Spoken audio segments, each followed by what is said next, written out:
The Book of Genesis, Chapter 1. In the beginning God created the heavens and the earth.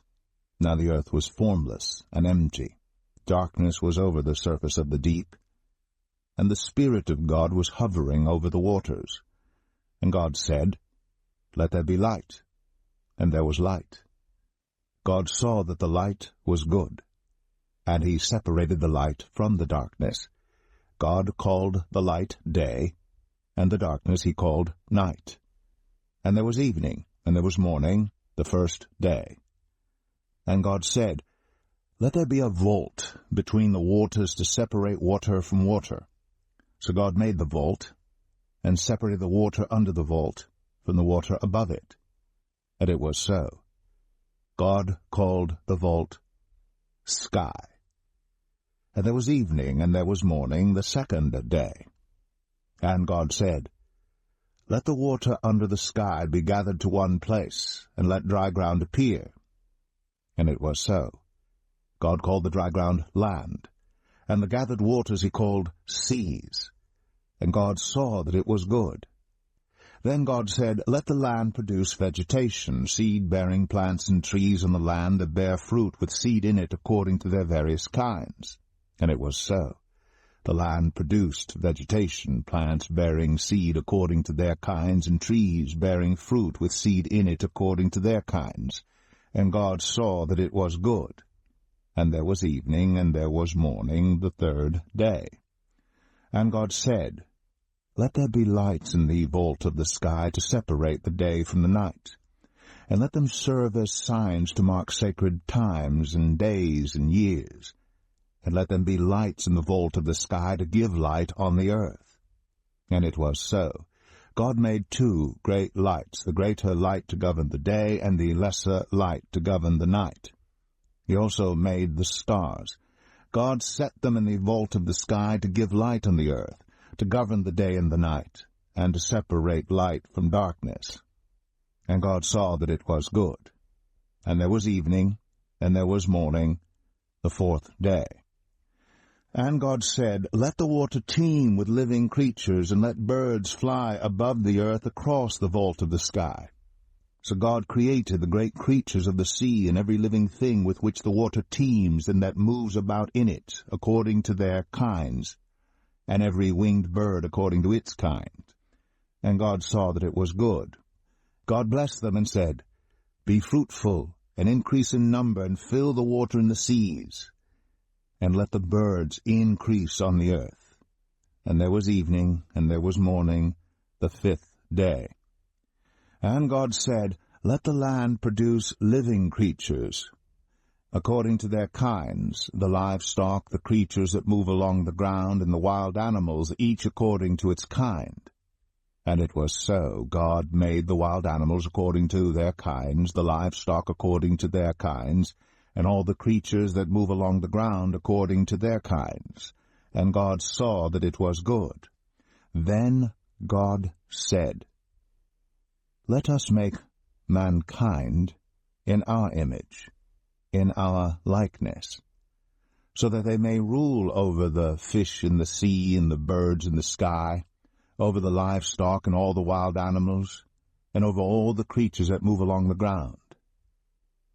So God created mankind in his own image. In the image of God he created them. Male and female he created them.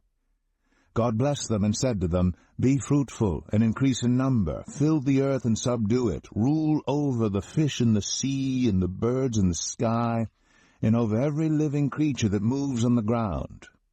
Then God said, "I give you every seed-bearing plant on the face of the whole earth, and every tree that has fruit with seed in it. They will be yours for food. And to all the beasts of the earth, and all the birds in the sky, and all the creatures that move along the ground, everything that has the breath of life in it, I give every green plant for food." And it was so.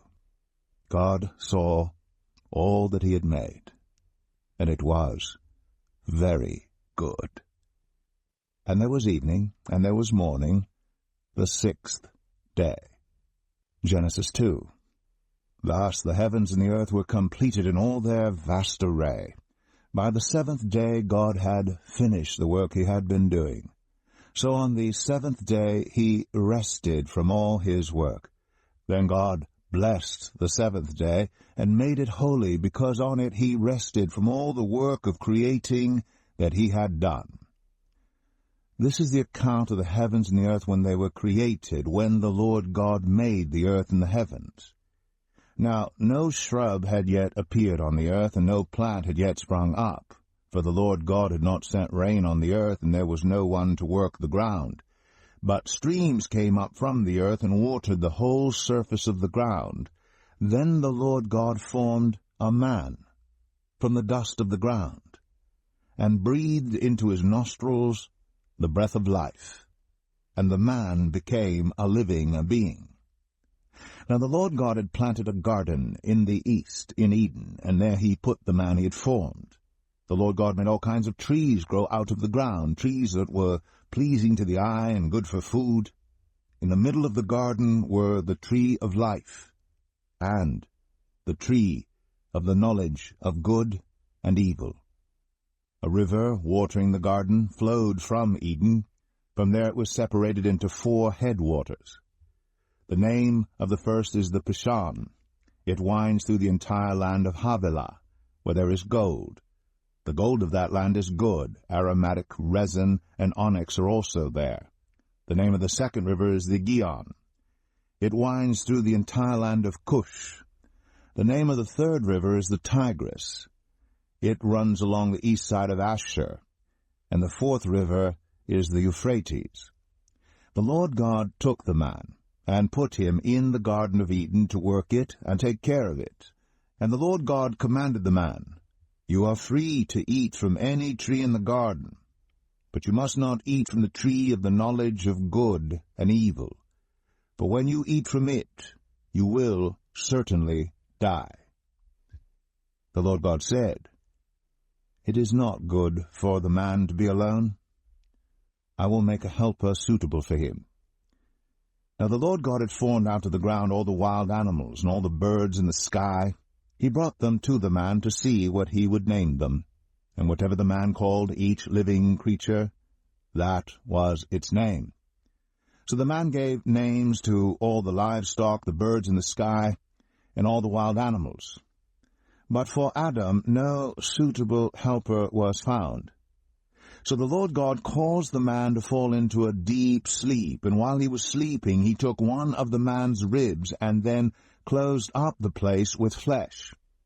Then the Lord God made a woman from the rib he had taken out of the man, and he brought her to the man. The man said, "This is now bone of my bones and flesh of my flesh. She shall be called woman, for she was taken out of man." That is why a man leaves his father and mother and is united to his wife, and they become one flesh.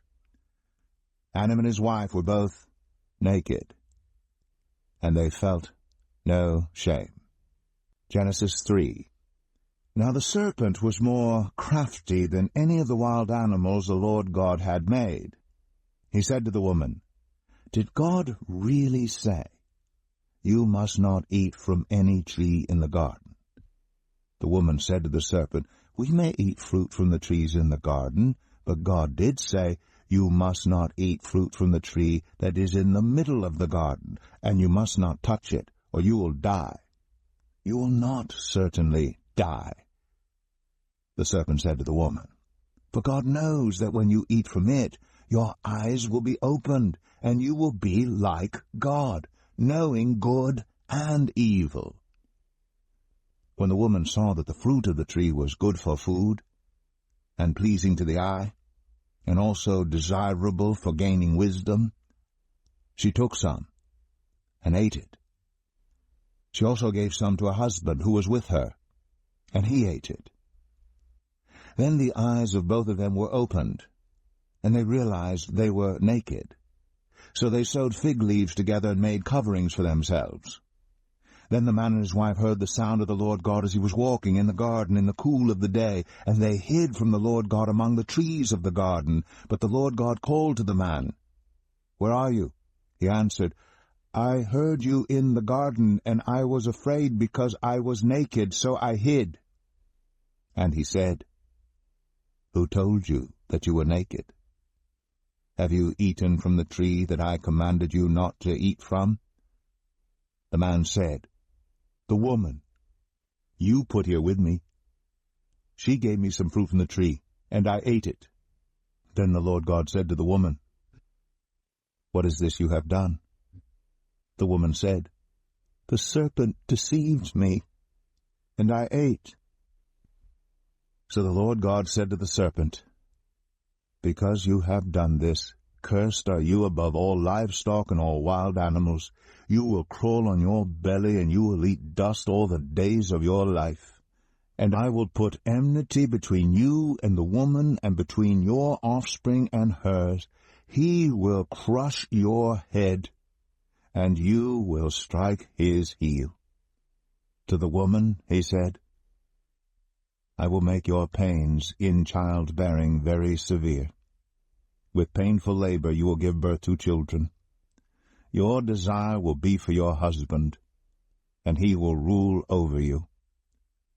To Adam he said, "Because you listened to your wife and ate fruit from the tree about which I commanded you, you must not eat from it.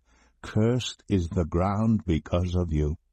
Through painful toil you will eat food from it all the days of your life. It will produce thorns and thistles for you, and you will eat the plants of the field. By the sweat of your brow you will eat your food until you return to the ground, since from it you were taken. For dust you are, and to dust you will return." Adam named his wife Eve, because she would become the mother of all the living. The Lord God made garments of skin for Adam and his wife, and clothed them. And the Lord God said, "The man has now become like one of us, knowing good and evil. He must not be allowed to reach out his hand and take also from the tree of life and eat and live forever." So the Lord God banished him from the Garden of Eden to work the ground from which he had been taken. After he drove the man out, he placed on the east side of the Garden of Eden cherubim, and a flaming sword flashing back and forth to guard the way to the tree of life. Genesis 4. Adam made love to his wife Eve, and she became pregnant and gave birth to Cain. She said, "With the help of the Lord I have brought forth a man." Later she gave birth to his brother Abel. Now Abel kept flocks, and Cain worked the soil. In the course of time, Cain brought some of the fruits of the soil as an offering to the Lord. And Abel also brought an offering, fat portions from some of the firstborn of his flock. The Lord looked with favor on Abel and his offering, but on Cain and his offering he did not look with favor. So Cain was very angry, and his face was downcast. Then the Lord said to Cain, "Why are you angry? Why is your face downcast? If you do what is right, will you not be accepted? But if you do not do what is right, sin is crouching at your door. It desires to have you, but you must rule over it." Now Cain said to his brother Abel, "Let's go out to the field." While they were in the field, Cain attacked his brother Abel and killed him. Then the Lord said to Cain, "Where is your brother Abel?" "I don't know," he replied. "Am I my brother's keeper?" The Lord said, "What have you done? Listen. Your brother's blood cries out to me from the ground. Now you are under a curse and driven from the ground, which opened its mouth to receive your brother's blood from your hand. When you work the ground, it will no longer yield its crops for you. You will be a restless wanderer on the earth." Cain said to the Lord, "My punishment is more than I can bear. Today you are driving me from the land, and I will be hidden from your presence. I will be a restless wanderer on the earth, and whoever finds me will kill me. But the Lord said to him, Not so. Anyone who kills Cain will suffer vengeance 7 times over. Then the Lord put a mark on Cain so that no one who found him would kill him. So Cain went out from the Lord's presence and lived in the land of Nod, east of Eden. Cain made love to his wife, and she became pregnant and gave birth to Enoch. Cain was then building a city, and he named it after his son Enoch. To Enoch was born Irad, and Irad was the father of Mehujael, and Mehujael was the father of Methushael, and Methushael was the father of Lamech. Lamech married 2 women, one named Adah and the other Zillah. Adah gave birth to Jabal. He was the father of those who live in tents and raise livestock. His brother's name was Jubal. He was the father of all who play stringed instruments and pipes. Zillah also had a son, Tubal-Cain, who forged all kinds of tools out of bronze and iron. Tubal-Cain's sister was Naamah. Lamech said to his wives, Adah and Zillah, listen to me. Wives of Lamech, hear my words. I have killed a man for wounding me, a young man for injuring me. If Cain is avenged 7 times, then Lamech 77 times. Adam made love to his wife again, and she gave birth to a son and named him Seth, saying, God has granted me another child in place of Abel, since Cain killed him. Seth also had a son, and he named him Enosh. At that time, people began to call on the name of the Lord. Genesis 5. This is the written account of Adam's family line. When God created mankind, he made them in the likeness of God. He created them male and female and blessed them, and he named them mankind when they were created. When Adam had lived 130 years, he had a son in his own likeness, in his own image, and he named him Seth. After Seth was born, Adam lived 800 years and had other sons and daughters. Altogether, Adam lived a total of 930 years, and then he died. When Seth had lived 105 years, he became the father of Enosh. After he became the father of Enosh, Seth lived 807 years and had other sons and daughters. Altogether, Seth lived a total of 912 years, and then he died. When Enosh had lived 90 years, he became the father of Kenan. After he became the father of Kenan, Enosh lived 815 years and had other sons and daughters. Altogether, Enosh lived a total of 905 years, and then he died. When Kenan had lived 70 years, he became the father of Mahalalel. After he became the father of Mahalalel, Kenan lived 840 years and had other sons and daughters. Altogether, Kenan lived a total of 910 years, and then he died. When Mahalalel had lived 65 years, he became the father of Jared. After he became the father of Jared, Mahalalel lived 830 years and had other sons and daughters. Altogether, Mahalalel lived a total of 895 years, and then he died.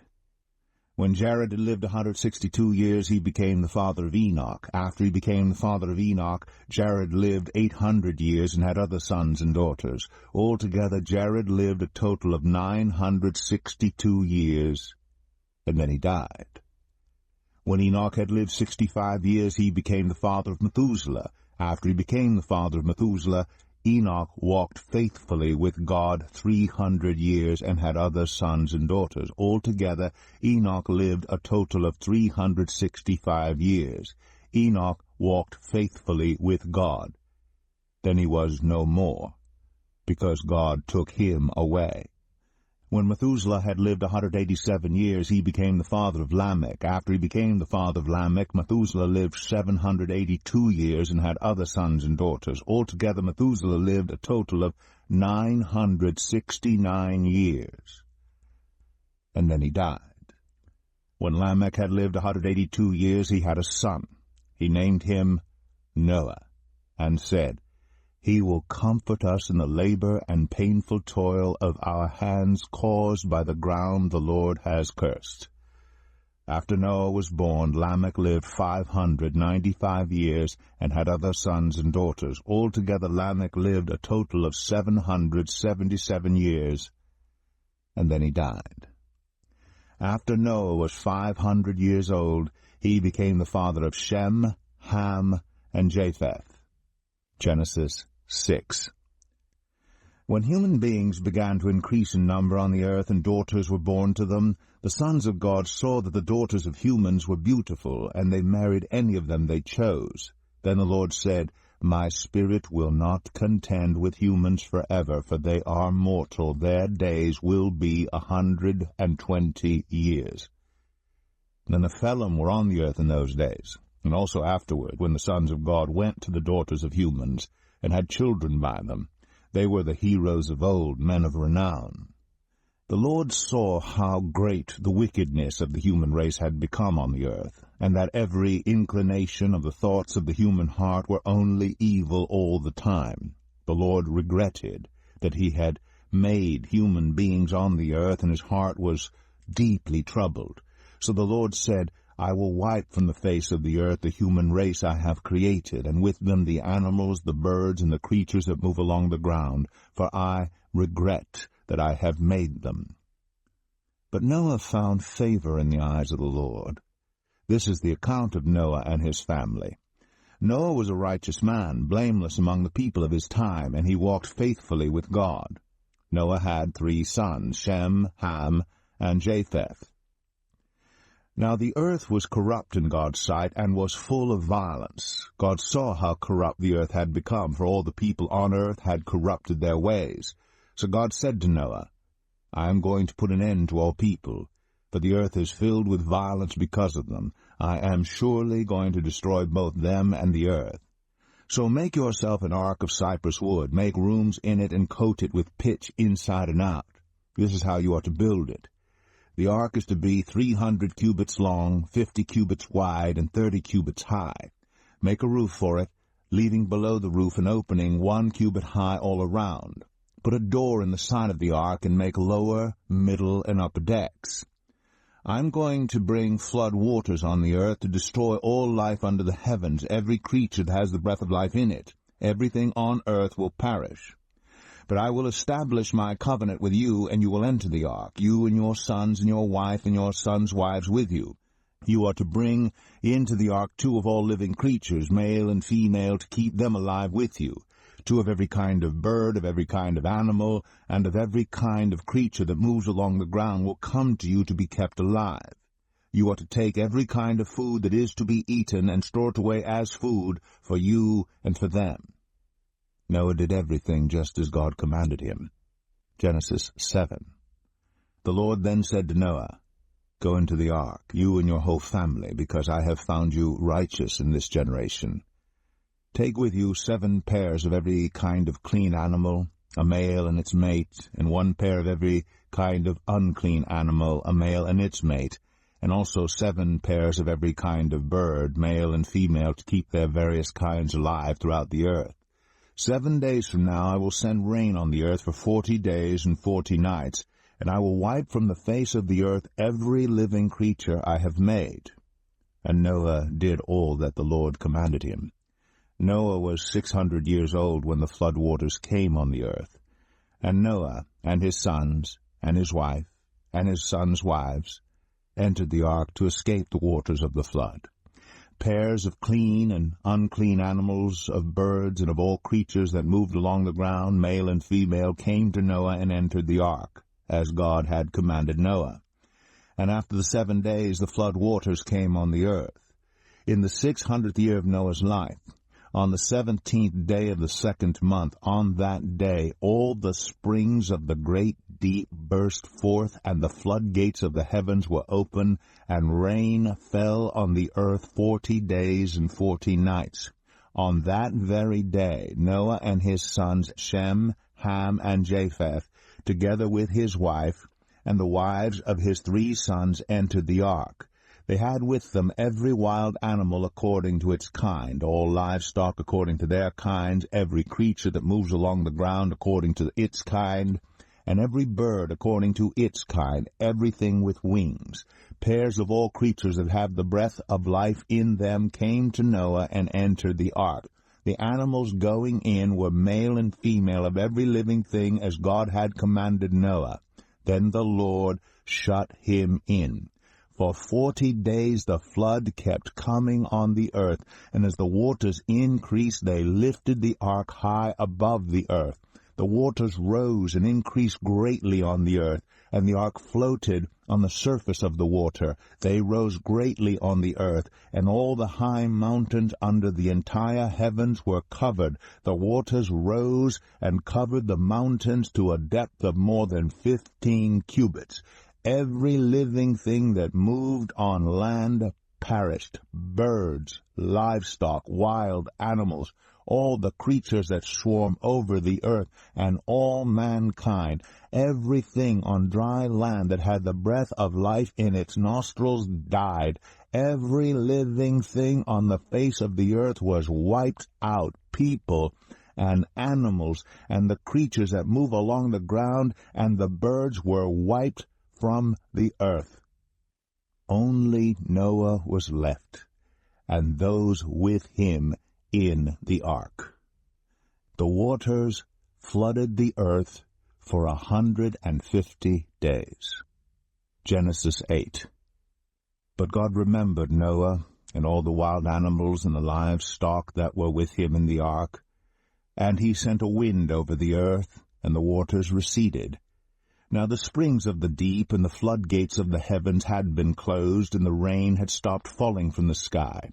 The water receded steadily from the earth. At the end of the 150 days the water had gone down, and on the 17th day of the 7th month the ark came to rest on the mountains of Ararat. The waters continued to recede until the 10th month, and on the first day of the 10th month the tops of the mountains became visible. After 40 days Noah opened a window he had made in the ark and sent out a raven, and it kept flying back and forth until the water had dried up from the earth. Then he sent out a dove to see if the water had receded from the surface of the ground. But the dove could find nowhere to perch because there was water over all the surface of the earth, so it returned to Noah in the ark. He reached out his hand and took the dove and brought it back to himself in the ark. He waited 7 more days and again sent out the dove from the ark. When the dove returned to him in the evening, there in its beak was a freshly plucked olive leaf. Then Noah knew that the water had receded from the earth. He waited 7 more days and sent the dove out again, but this time it did not return to him. By the first day of the 1st month of Noah's 601st year, the water had dried up from the earth. Noah then removed the covering from the ark and saw that the surface of the ground was dry. By the 27th day of the 2nd month the earth was completely dry. Then God said to Noah, "Come out of the ark, you and your wife and your sons and their wives. Bring out every kind of living creature that is with you, the birds, the animals, and all the creatures that move along the ground, so they can multiply on the earth and be fruitful and increase in number on it." So Noah came out, together with his sons and his wife and his sons' wives. All the animals and all the creatures that move along the ground, and all the birds, everything that moves on land came out of the ark, one kind after another. Then Noah built an altar to the Lord, and taking some of all the clean animals and clean birds, he sacrificed burnt offerings on it. The Lord smelled the pleasing aroma, and said in his heart, "Never again will I curse the ground because of humans, even though every inclination of the human heart is evil from childhood, and never again will I destroy all living creatures as I have done. As long as the earth endures, seed time and harvest, cold and heat, summer and winter, day and night will never cease." Genesis 9. Then God blessed Noah and his sons, saying to them, "Be fruitful, and increase in number, and fill the earth. The fear and dread of you will fall on all the beasts of the earth, and all the birds in the sky, on every creature that moves along the ground, and on all the fish in the sea. They are given into your hands. Everything that lives and moves about will be food for you. Just as I gave you the green plants, I now give you everything. But you must not eat meat that has its lifeblood still in it. And for your lifeblood I will surely demand an accounting. I will demand an accounting from every animal, and from each human being too. I will demand an accounting for the life of another human being. Whoever sheds human blood, by humans shall their blood be shed, for in the image of God has God made mankind. As for you, be fruitful and increase in number, multiply on the earth and increase upon it. Then God said to Noah and to his sons with him, I now establish my covenant with you and with your descendants after you, and with every living creature that was with you, the birds, the livestock, and all the wild animals, all those that came out of the ark with you, every living creature on earth. I establish my covenant with you. Never again will all life be destroyed by the waters of a flood. Never again will there be a flood to destroy the earth. And God said, This is the sign of the covenant I am making between me and you and every living creature with you, a covenant for all generations to come. I have set my rainbow in the clouds, and it will be the sign of the covenant between me and the earth. Whenever I bring clouds over the earth, and the rainbow appears in the clouds, I will remember my covenant between me and you and all living creatures of every kind. Never again will the waters become a flood to destroy all life. Whenever the rainbow appears in the clouds, I will see it and remember the everlasting covenant between God and all living creatures of every kind on the earth. So God said to Noah, This is the sign of the covenant I have established between me and all life on the earth. The sons of Noah who came out of the ark were Shem, Ham, and Japheth. Ham was the father of Canaan. These were the 3 sons of Noah, and from them came the people who were scattered over the whole earth. Noah, a man of the soil, proceeded to plant a vineyard. When he drank some of its wine, he became drunk and lay uncovered inside his tent. Ham, the father of Canaan, saw his father naked and told his 2 brothers outside. But Shem and Japheth took a garment and laid it across their shoulders. Then they walked in backward and covered their father's naked body. Their faces were turned the other way so that they would not see their father naked. When Noah awoke from his wine and found out what his youngest son had done to him, he said, Cursed be Canaan. The lowest of slaves will he be to his brothers. He also said, Praise be to the Lord, the God of Shem. May Canaan be the slave of Shem. May God extend Japheth's territory. May Japheth live in the tents of Shem, and may Canaan be the slave of Japheth. After the flood, Noah lived 350 years. Noah lived a total of 950 years.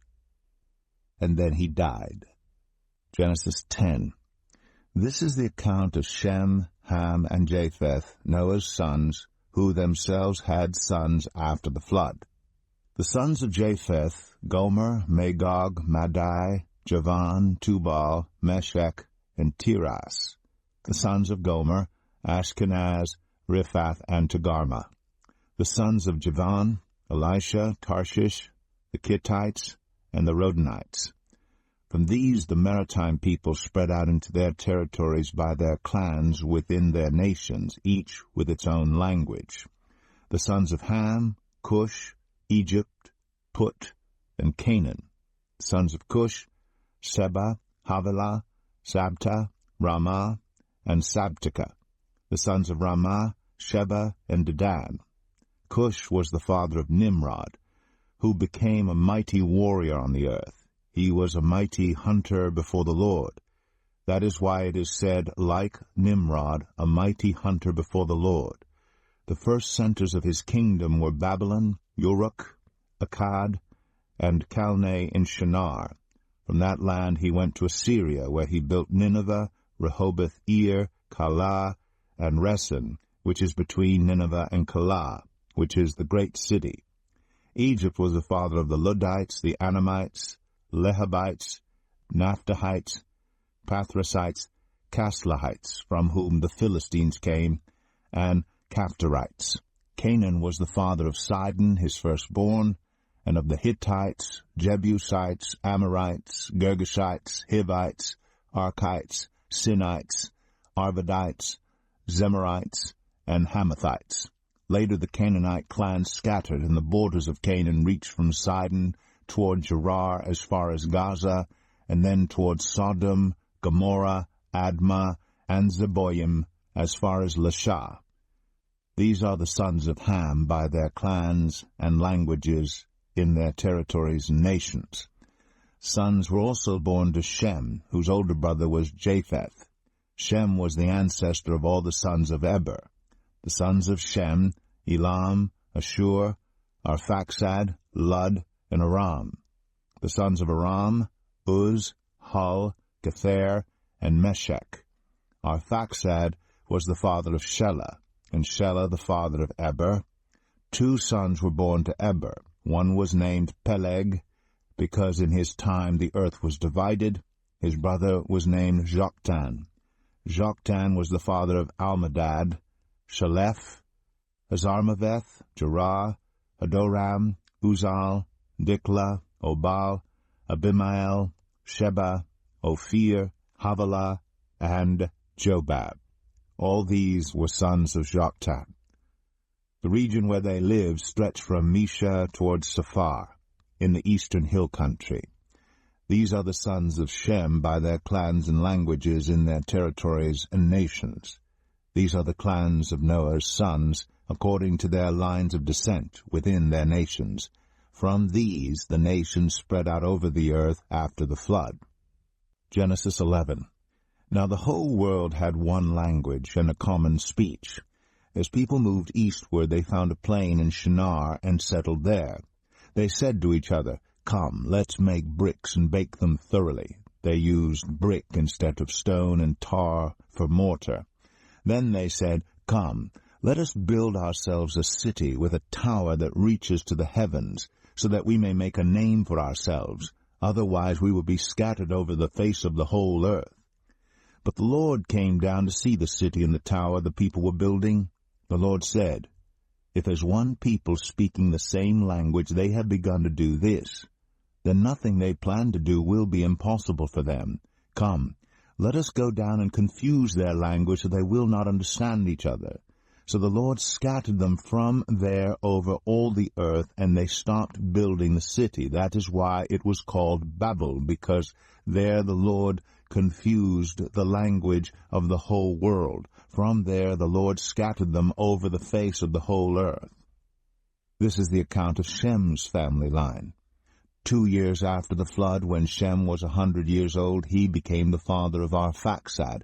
And after he became the father of Arphaxad, Shem lived 500 years and had other sons and daughters. When Arphaxad had lived 35 years, he became the father of Shelah. And after he became the father of Shelah, Arphaxad lived 403 years and had other sons and daughters. When Shelah had lived 30 years, he became the father of Eber. And after he became the father of Eber, Shelah lived 403 years and had other sons and daughters. When Eber had lived 34 years, he became the father of Peleg. And after he became the father of Peleg, Eber lived 430 years and had other sons and daughters. When Peleg had lived 30 years, he became the father of Reu. And after he became the father of Reu, Peleg lived 209 years and had other sons and daughters. When Reu had lived 32 years, he became the father of Serug. And after he became the father of Serug, Reu lived 207 years and had other sons and daughters. When Serug had lived 30 years, he became the father of Nahor. And after he became the father of Nahor, Serug lived 200 years and had other sons and daughters. When Nahor had lived 29 years, he became the father of Terah. And after he became the father of Terah, Nahor lived 119 years and had other sons and daughters. After Terah had lived 70 years, he became the father of Abram, Nahor, and Haran. This is the account of Terah's family line. Terah became the father of Abram, Nahor, and Haran. and Haran became the father of Lot. While his father Terah was still alive, Haran died in Ur of the Chaldeans in the land of his birth. Abram and Nahor both married. The name of Abram's wife was Sarai, and the name of Nahor's wife was Milcah. She was the daughter of Haran, the father of both Milcah and Iscah. Now Sarai was childless, because she was not able to conceive. Terah took his son Abram, his grandson Lot, son of Haran, and his daughter-in-law Sarai, the wife of his son Abram, and together they set out from Ur of the Chaldeans to go to Canaan. But when they came to Haran, they settled there. Terah lived 205 years, and he died in Haran. Genesis 12. The Lord had said to Abram, "Go from your country, your people, and your father's household, to the land I will show you. I will make you into a great nation, and I will bless you. I will make your name great, and you will be a blessing. I will bless those who bless you, and whoever curses you I will curse. And all peoples on earth will be blessed through you." So Abram went, as the Lord had told him, and Lot went with him. Abram was 75 years old when he set out from Haran. He took his wife Sarai, his nephew Lot, all the possessions they had accumulated, and the people they had acquired in Haran, and they set out for the land of Canaan, and they arrived there. Abram traveled through the land as far as the site of the great tree of Moreh at Shechem. At that time the Canaanites were in the land. The Lord appeared to Abram and said, "To your offspring I will give this land." So he built an altar there to the Lord who had appeared to him. From there he went on toward the hills east of Bethel, and pitched his tent with Bethel on the west and Ai on the east. There he built an altar to the Lord, and called on the name of the Lord. Then Abram set out and continued toward the Negev. Now there was a famine in the land, and Abram went down to Egypt to live there for a while, because the famine was severe. As he was about to enter Egypt, he said to his wife Sarai, "I know what a beautiful woman you are. When the Egyptians see you, they will say, 'This is his wife.' Then they will kill me, but will let you live. Say you are my sister, so that I will be treated well for your sake, and my life will be spared because of you." When Abram came to Egypt, the Egyptians saw that Sarai was a very beautiful woman. And when Pharaoh's officials saw her, they praised her to Pharaoh, and she was taken into his palace. He treated Abram well for her sake, and Abram acquired sheep and cattle, male and female donkeys, male and female servants, and camels. But the Lord inflicted serious diseases on Pharaoh and his household because of Abram's wife Sarai. So Pharaoh summoned Abram. "What have you done to me?" he said. "Why didn't you tell me she was your wife? Why did you say, 'She is my sister,' so that I took her to be my wife? Now then, here is your wife. Take her and go." Then Pharaoh gave orders about Abram to his men, and they sent him on his way with his wife and everything he had. Genesis 13. So Abram went up from Egypt to the Negev with his wife and everything he had, and Lot went with him. Abram had become very wealthy in livestock and in silver and gold. From the Negev he went from place to place until he came to Bethel, to the place between Bethel and Ai where his tent had been earlier, and where he had first built an altar. There Abram called on the name of the Lord. Now Lot, who was moving about with Abram, also had flocks and herds and tents.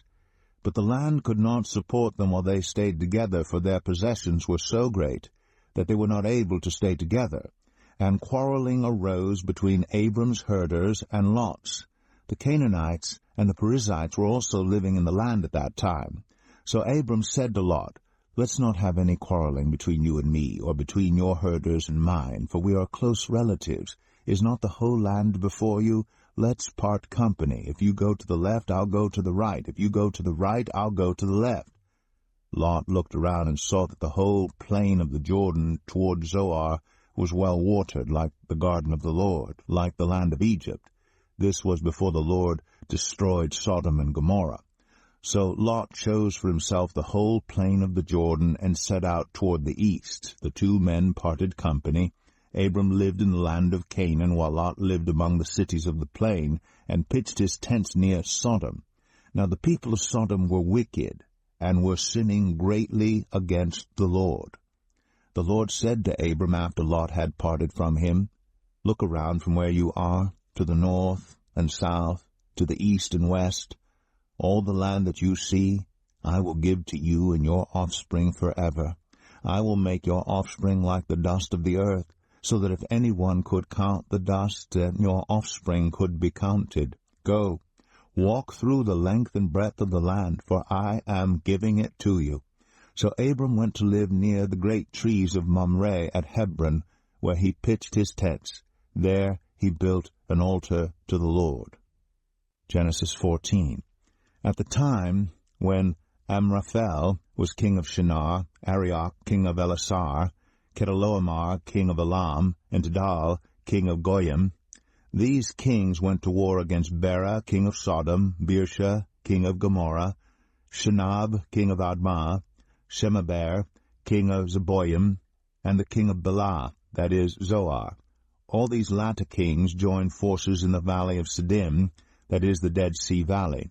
For 12 years they had been subject to Chedorlaomer, but in the 13th year they rebelled.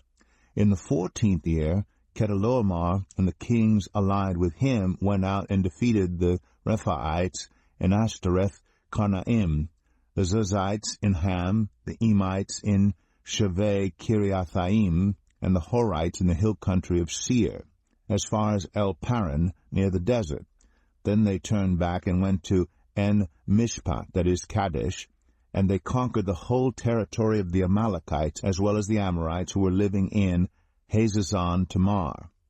Then the king of Sodom, the king of Gomorrah, the king of Admah, the king of Zeboim, and the king of Bela, that is Zoar, marched out and drew up their battle lines in the valley of Siddim against Chedorlaomer, king of Elam, Tidal, king of Goyim, Amraphel, king of Shinar, and Arioch, king of Elasar, 4 kings against 5. Now the valley of Siddim was full of tar pits, and when the kings of Sodom and Gomorrah fled, some of the men fell into them, and the rest fled to the hills. The 4 kings seized all the goods of Sodom and Gomorrah and all their food. Then they went away. They also carried off Abram's nephew Lot and his possessions, since he was living in Sodom. A man who had escaped came and reported this to Abram the Hebrew. Now Abram was living near the great trees of Mamre, the Amorite, a brother of Eshcol, and Aner, all of whom were allied with Abram. When Abram heard that his relative had been taken captive, he called out the 318 trained men born in his household and went in pursuit as far as Dan. During the night, Abram divided his men to attack them, and he routed them, pursuing them as far as Hobah, north of Damascus. He recovered all the goods and brought back his relative Lot and his possessions, together with the women and the other people. After Abram returned from defeating Chedorlaomer and the kings allied with him, the king of Sodom came out to meet him in the valley of Shaveh, that is, the king's valley. Then Melchizedek, king of Salem, brought out bread and wine. He was priest of God Most High, and he blessed Abram, saying, "Blessed be Abram by God Most High, creator of heaven and earth, and praise be to God Most High, who delivered your enemies into your hand." Then Abram gave him 1/10 of everything. The king of Sodom said to Abram, "Give me the people and keep the goods for yourself." But Abram said to the king of Sodom, with raised hand, "I have sworn an oath to the Lord, God Most High, creator of heaven and earth, that I will accept nothing belonging to you, not even a thread or the strap of a sandal, so that you will never be able to say, 'I made Abram rich.' I will accept nothing but what my men have eaten, and the share that belongs to the men who went with me, to Aner, Eshcol, and Mamre. Let them have their share. Genesis 15. After this, the word of the Lord came to Abram in a vision. Do not be afraid, Abram. I am your shield, your very great reward. But Abram said, Sovereign Lord, what can you give me since I remain childless? And the one who will inherit my estate is Eliezer of Damascus. And Abram said, You have given me no children, so a servant in my household will be my heir. Then the word of the Lord came to him, This man will not be your heir, but a son, who is your own flesh and blood, will be your heir. He took him outside and said, Look up at the sky and count the stars, if indeed you can count them. Then he said to him, So shall your offspring be. Abram believed the Lord, and he credited it to him as righteousness. He also said to him, I am the Lord, who brought you out of Ur of the Chaldeans to give you this land to take possession of it. But Abram said, Sovereign Lord, how can I know that I will gain possession of it? So the Lord said to him, Bring me a heifer, a goat, and a ram, each 3 years old, along with a dove and a young pigeon. Abram brought all these to him, cut them in two, and arranged the halves opposite each other. The birds, however, he did not cut in half. Then birds of prey came down on the carcasses, but Abram drove them away. As the sun was setting, Abram fell into a deep sleep, and a thick and dreadful darkness came over him. Then the Lord said to him, Know for certain that for 400 years your descendants will be strangers in a country not their own, and that they will be enslaved and mistreated there. But I will punish the nation they serve as slaves, and afterward they will come out with great possessions. You, however, will go to your ancestors in peace and be buried at a good old age. In the 4th generation your descendants will come back here, for the sin of the Amorites has not yet reached its full measure. When the sun had set and darkness had fallen, a smoking fire pot with a blazing torch appeared and passed between the pieces. On that day the Lord made a covenant with Abram and said, To your descendants I give this land, from the Wadi of Egypt to the great river the Euphrates, the land of the Kenites, Kenizzites, Cadmonites, Hittites, Perizzites, Rephaites, Amorites, Canaanites, Girgashites, and Jebusites. Genesis 16. Now Sarai, Abram's wife, had borne him no children, but she had an Egyptian slave named Hagar. So she said to Abram, The Lord has kept me from having children. Go sleep with my slave. Perhaps I can build a family through her. Abram agreed to what Sarai said. So after Abram had been living in Canaan 10 years, Sarai his wife took her Egyptian slave Hagar and gave her to a husband to be his wife. He slept with Hagar, and she conceived. When she knew she was pregnant, she began to despise her mistress. Then Sarai said to Abram, You are responsible for the wrong I am suffering. I put my slave in your arms, and now that she knows she is pregnant, she despises me. May the Lord judge between you and me. Your slave is in your hands, Abram said. Do with her whatever you think best. Then Sarai mistreated Hagar, so she fled from her.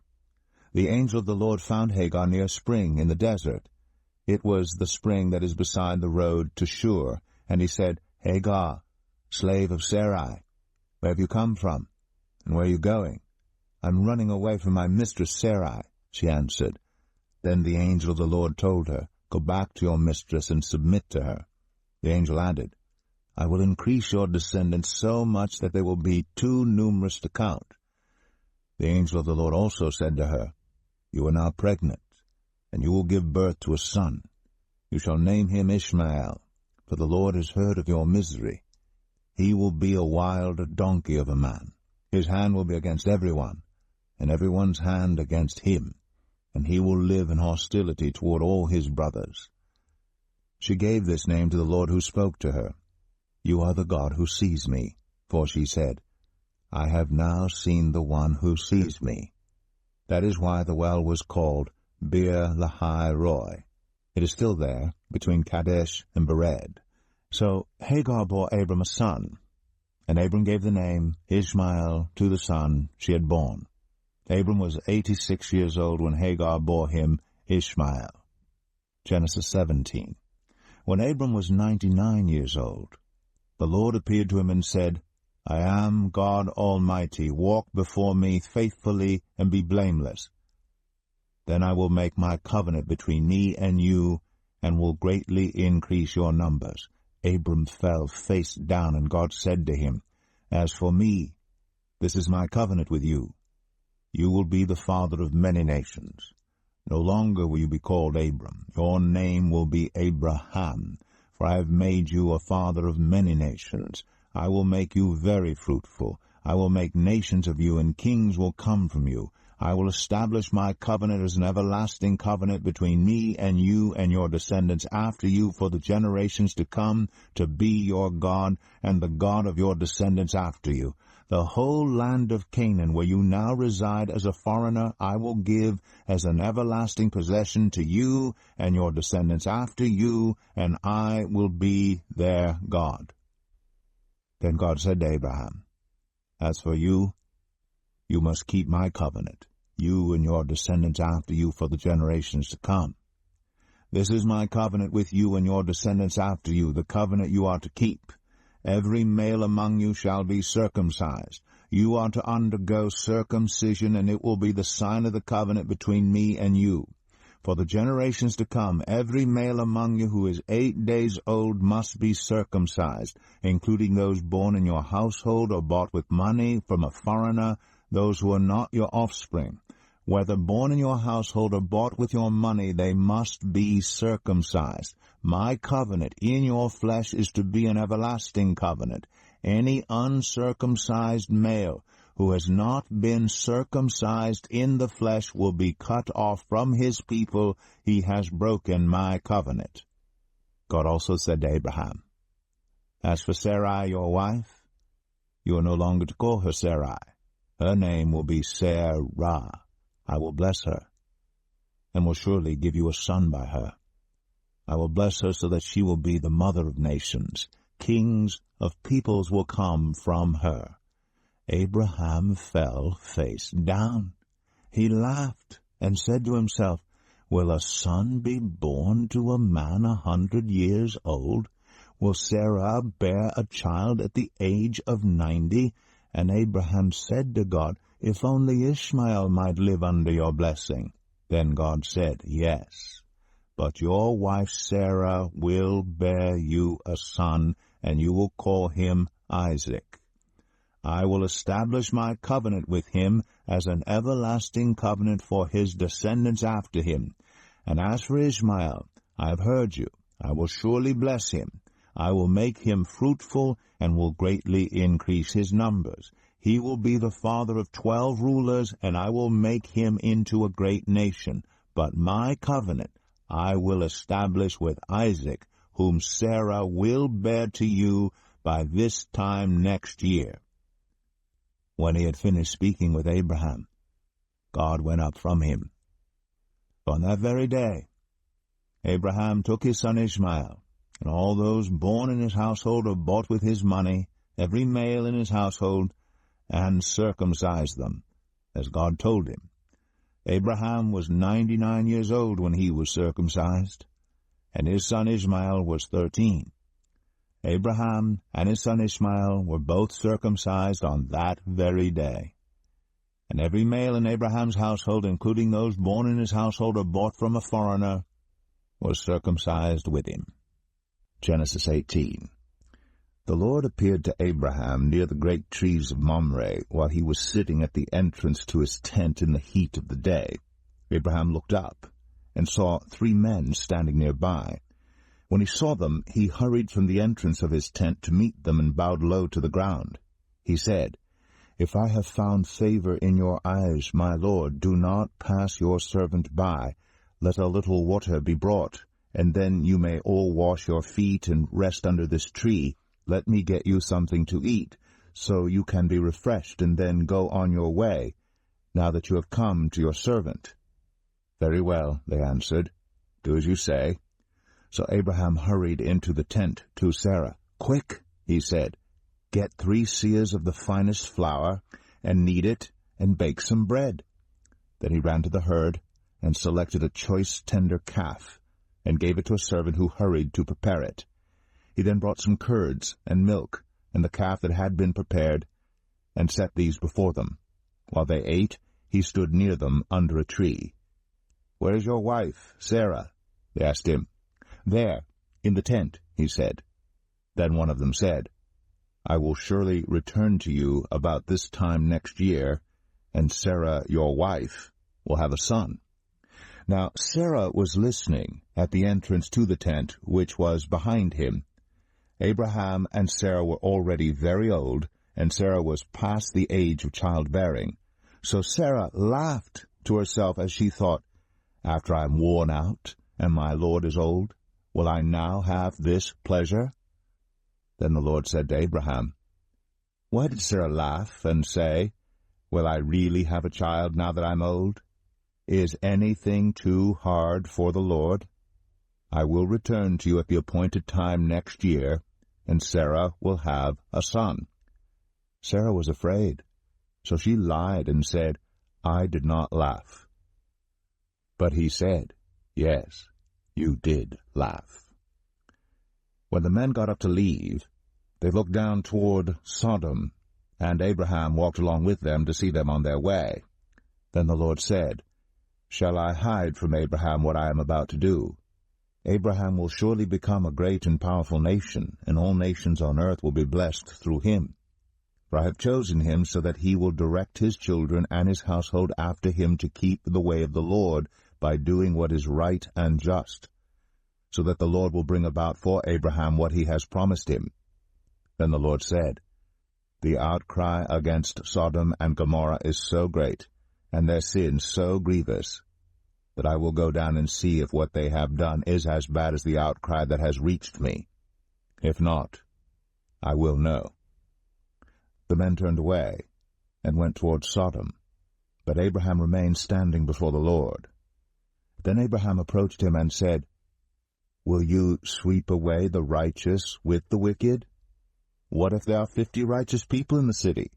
Will you really sweep it away and not spare the place for the sake of the 50 righteous people in it?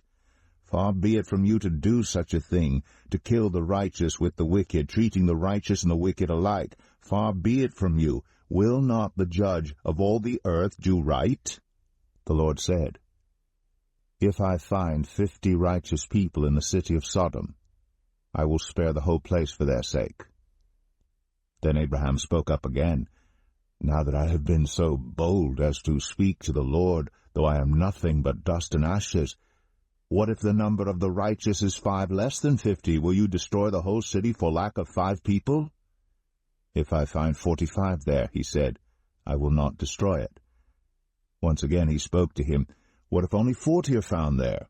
He said, "For the sake of 40, I will not do it." Then he said, "May the Lord not be angry, but let me speak. What if only 30 can be found there?"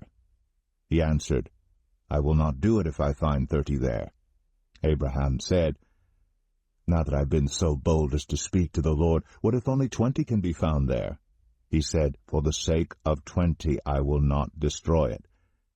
Then he said, "May the Lord not be angry, but let me speak just once more. What if only 10 can be found there?" He answered, "For the sake of 10, I will not destroy it." When the Lord had finished speaking with Abraham, he left, and Abraham returned home. Genesis 19. The 2 angels arrived at Sodom in the evening, and Lot was sitting in the gateway of the city. When he saw them, he got up to meet them and bowed down with his face to the ground. "My lords," he said, "please turn aside to your servant's house. You can wash your feet and spend the night, and then go on your way early in the morning." "No," they answered, "we will spend the night in the square." But he insisted so strongly that they did go with him and entered his house. He prepared a meal for them, baking bread without yeast, and they ate. Before they had gone to bed, all the men from every part of the city of Sodom, both young and old, surrounded the house. They called to Lot, "Where are the men who came to you tonight? Bring them out to us, so that we can have sex with them." Lot went outside to meet them, and shut the door behind him, and said, "No, my friends, don't do this wicked thing. Look, I have 2 daughters who have never slept with a man. Let me bring them out to you, and you can do what you like with them, but don't do anything to these men, for they have come under the protection of my roof." "Get out of our way," they replied. "This fellow came here as a foreigner, and now he wants to play the judge. We'll treat you worse than them." They kept bringing pressure on Lot and moved forward to break down the door. But the men inside reached out and pulled Lot back into the house and shut the door.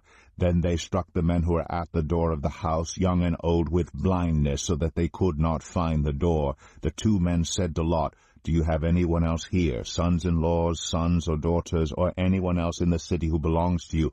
Get them out of here, because we are going to destroy this place. The outcry to the Lord against its people is so great that he has sent us to destroy it." So Lot went out and spoke to his sons-in-law, who were pledged to marry his daughters. He said, "Hurry and get out of this place, because the Lord is about to destroy the city." But his sons-in-law thought he was joking. With the coming of dawn, the angels urged Lot, saying, "Hurry, take your wife and your 2 daughters who are here, or you will be swept away when the city is punished." When he hesitated, the men grasped his hand and the hands of his wife and of his 2 daughters, and led them safely out of the city, for the Lord was merciful to them.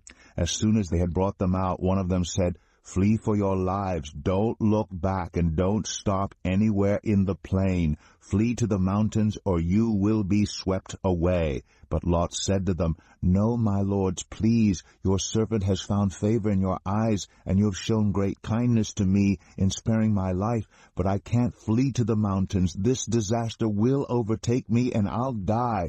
Look, here is a town near enough to run to, and it is small. Let me flee to it. It is very small, isn't it? Then my life will be spared." He said to him, "Very well, I will grant this request too. I will not overthrow the town you speak of, but flee there quickly, because I cannot do anything until you reach it." That is why the town was called Zoar. By the time Lot reached Zoar, the sun had risen over the land. Then the Lord rained down burning sulfur on Sodom and Gomorrah from the Lord out of the heavens. Thus he overthrew those cities and the entire plain, destroying all those living in the cities and also the vegetation in the land. But Lot's wife looked back, and she became a pillar of salt. Early the next morning, Abraham got up and returned to the place where he had stood before the Lord. He looked down toward Sodom and Gomorrah, toward all the land of the plain, and he saw dense smoke rising from the land, like smoke from a furnace. So when God destroyed the cities of the plain, he remembered Abraham, and he brought Lot out of the catastrophe that overthrew the cities where Lot had lived. Lot and his 2 daughters left Zoar and settled in the mountains, for he was afraid to stay in Zoar. He and his 2 daughters lived in a cave. One day the older daughter said to the younger, "Our father is old, and there is no man around here to give us children, as is the custom all over the earth. Let's get our father to drink wine, and then sleep with him, and preserve our family line through our father." That night they got their father to drink wine, and the older daughter went in and slept with him. He was not aware of it when she lay down or when she got up. The next day the older daughter said to the younger, "Last night I slept with my father. Let's get him to drink wine again tonight, and you go in and sleep with him so we can preserve our family line through our father." So they got their father to drink wine that night also, and the younger daughter went in and slept with him. Again he was not aware of it when she lay down or when she got up. So both of Lot's daughters became pregnant by their father. The older daughter had a son, and she named him Moab. He is the father of the Moabites of today. The younger daughter also had a son, and she named him Ben-Ami. He is the father of the Ammonites of today. Genesis 20. Now Abraham moved on from there into the region of the Negev, and lived between Kadesh and Shur. For a while he stayed in Gerar, And there Abraham said of his wife Sarah, She is my sister. Then Abimelech, king of Gerar, sent for Sarah and took her.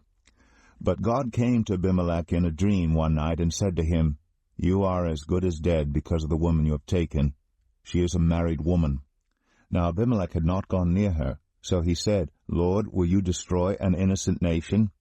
Did he not say to me, She is my sister? And didn't she also say, He is my brother? I have done this with a clear conscience and clean hands. Then God said to him in the dream, Yes, I know you did this with a clear conscience, and so I have kept you from sinning against me. That is why I did not let you touch her. Now return the man's wife, for he is a prophet, and he will pray for you, and you will live. But if you do not return her, you may be sure that you and all who belong to you will die. Early the next morning Abimelech summoned all his officials, and when he told them all that had happened, they were very much afraid. Then Abimelech called Abraham in and said, What have you done to us? How have I wronged you that you have brought such great guilt upon me and my kingdom? You have done things to me that should never be done. And Abimelech asked Abraham, What was your reason for doing this?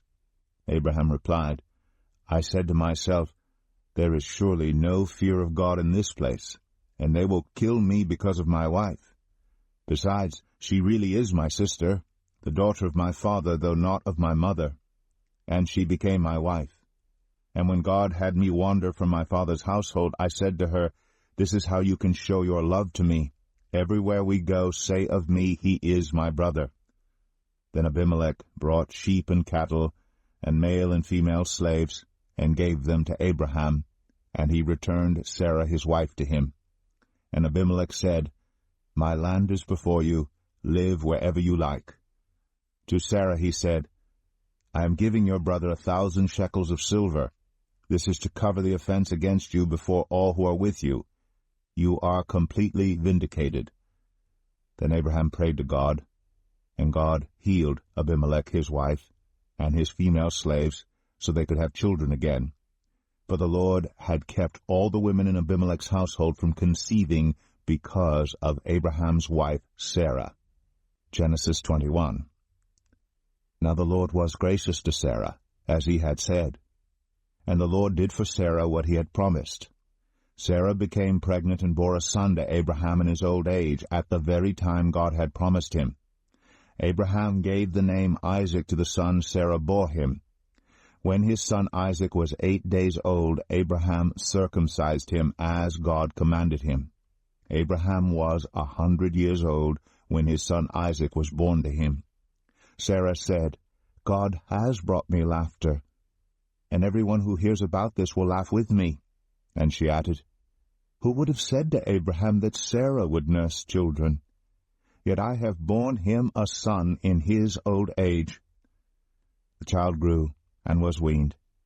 And on the day Isaac was weaned, Abraham held a great feast. But Sarah saw that the son whom Hagar the Egyptian had borne to Abraham was mocking, and she said to Abraham, Get rid of that slave woman and her son, for that woman's son will never share in the inheritance with my son Isaac.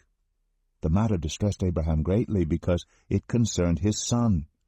But God said to him, Do not be so distressed about the boy and your slave woman.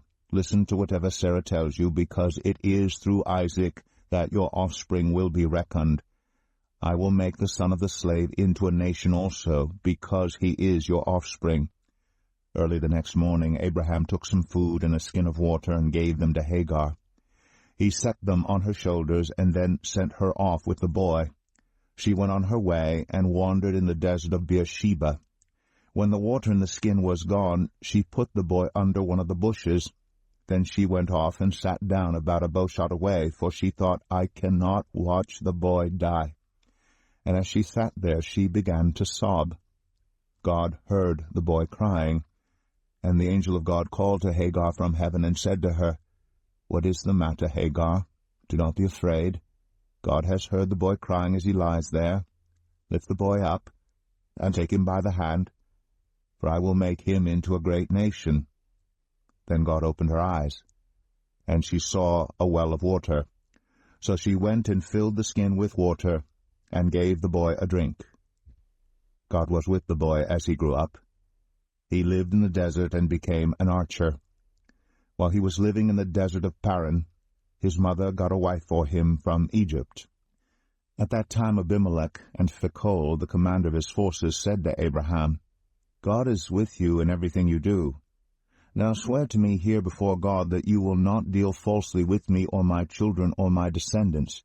Show to me in the country where you now reside as a foreigner the same kindness I have shown to you. Abraham said, I swear it.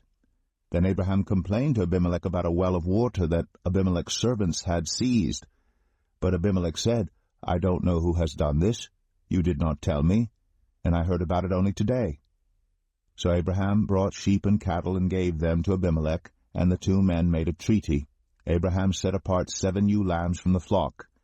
And Abimelech asked Abraham, What is the meaning of these 7 ewe lambs you have set apart by themselves? He replied, Accept these 7 lambs from my hand as a witness that I dug this well. So that place was called Beersheba, because the 2 men swore an oath there. After the treaty had been made at Beersheba, Abimelech and Phicol, the commander of his forces, returned to the land of the Philistines. Abraham planted a tamarisk tree in Beersheba, and there he called on the name of the Lord, the eternal God. And Abraham stayed in the land of the Philistines for a long time. Genesis 22. Some time later, God tested Abraham. He said to him, Abraham. Here I am, he replied. Then God said, Take your son, your only son, whom you love, Isaac, and go to the region of Moriah. Sacrifice him there as a burnt offering on a mountain I will show you. Early the next morning Abraham got up and loaded his donkey. He took with him 2 of his servants and his son Isaac. When he had cut enough wood for the burnt offering, he set out for the place God had told him about. On the 3rd day, Abraham looked up and saw the place in the distance. He said to his servants, Stay here with the donkey, while I and the boy go over there. We will worship, and then we will come back to you. Abraham took the wood for the burnt offering and placed it on his son Isaac, and he himself carried the fire and the knife. As the 2 of them went on together, Isaac spoke up and said to his father Abraham, Father? Yes, my son, Abraham replied. The fire and wood are here, Isaac said. But where is the lamb for the burnt offering? Abraham answered, God himself will provide the lamb for the burnt offering, my son. And the 2 of them went on together. When they reached the place God had told him about, Abraham built an altar there and arranged the wood on it. He bound his son Isaac and laid him on the altar on top of the wood. Then he reached out his hand and took the knife to slay his son. But the angel of the Lord called out to him from heaven, Abraham, Abraham, here I am, he replied. Do not lay a hand on the boy, he said. Do not do anything to him. Now I know that you fear God, because you have not withheld from me your son, your only son. Abraham looked up, and there in a thicket he saw a ram caught by its horns. He went over and took the ram and sacrificed it as a burnt offering instead of his son. So Abraham called that place, The Lord Will Provide. And to this day it is said, On the mountain of the Lord it will be provided. The angel of the Lord called to Abraham from heaven a 2nd time and said, I swear by myself, declares the Lord, that because you have done this and have not withheld your son, your only son, I will surely bless you and make your descendants as numerous as the stars in the sky and as the sand on the seashore. Your descendants will take possession of the cities of their enemies, and through your offspring all nations on earth will be blessed because you have obeyed me. Then Abraham returned to his servants, and they set off together for Beersheba, and Abraham stayed in Beersheba. Sometime later Abraham was told, Milcah is also a mother. She has borne sons to your brother Nahor, Uz the firstborn, Buz his brother, Kemuel the father of Aram, Kesed, Hazo, Pildash, Jidlaph, and Bethuel. Bethuel became the father of Rebekah. Milcah bore these 8 sons to Abraham's brother Nahor. His concubine, whose name was Rumah, also had sons, Tebah, Gaham, Tahash, and Makkah. Genesis 23. Sarah lived to be 127 years old. She died at Kiriath Arba, that is Hebron, in the land of Canaan, and Abraham went to mourn for Sarah, and to weep over her. Then Abraham rose from beside his dead wife, and spoke to the Hittites. He said, I am a foreigner and stranger among you. Sell me some property for a burial site here so I can bury my dead. The Hittites replied to Abraham, Sir, listen to us. You are a mighty prince among us. Bury your dead in the choicest of our tombs. None of us will refuse you his tomb for burying your dead. Then Abraham rose and bowed down before the people of the land, the Hittites. He said to them, If you are willing to let me bury my dead, then listen to me and intercede with Ephron, son of Zohar, on my behalf. So he will sell me the cave of Machpelah, which belongs to him, and is at the end of his field. Ask him to sell it to me for the full price as a burial site among you. Ephron the Hittite was sitting among his people, and he replied to Abraham in the hearing of all the Hittites who had come to the gate of his city, No, my lord, he said, listen to me. I give you the field, and I give you the cave that is in it. I give it to you in the presence of my people. Bury your dead. Again Abraham bowed down before the people of the land, and he said to Ephron in their hearing, Listen to me if you will. I will pay the price of the field. Accept it from me so I can bury my dead there. Ephron answered Abraham, Listen to me, my lord. The land is worth 400 shekels of silver. But what is that between you and me? Bury your dead.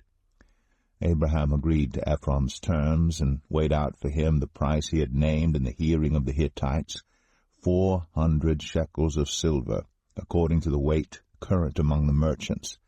So Ephron's field in Machpelah, near Mamre, both the field and the cave in it and all the trees within the borders of the field, was deeded to Abraham as his property in the presence of all the Hittites who had come to the gate of the city. Afterward Abraham buried his wife Sarah in the cave in the field of Machpelah, near Mamre, which is at Hebron, in the land of Canaan. So the field and the cave in it were deeded to Abraham by the Hittites as a burial site. Genesis 24. Abraham was now very old, and the Lord had blessed him in every way. He said to the senior servant in his household, the one in charge of all that he had, Put your hand under my thigh. I want you to swear by the Lord, the God of heaven and the God of earth, that you will not get a wife for my son from the daughters of the Canaanites, among whom I am living, but will go to my country and my own relatives and get a wife for my son Isaac. The servant asked him, What if the woman is unwilling to come back with me to this land? Shall I then take your son back to the country you came from? Make sure that you do not take my son back there, Abraham said. The Lord, the God of heaven, who brought me out of my father's household and my native land, and who spoke to me and promised me on oath, saying, To your offspring I will give this land. He will send his angel before you, so that you can get a wife for my son from there. If the woman is unwilling to come back with you, then you will be released from this oath of mine. Only do not take my son back there.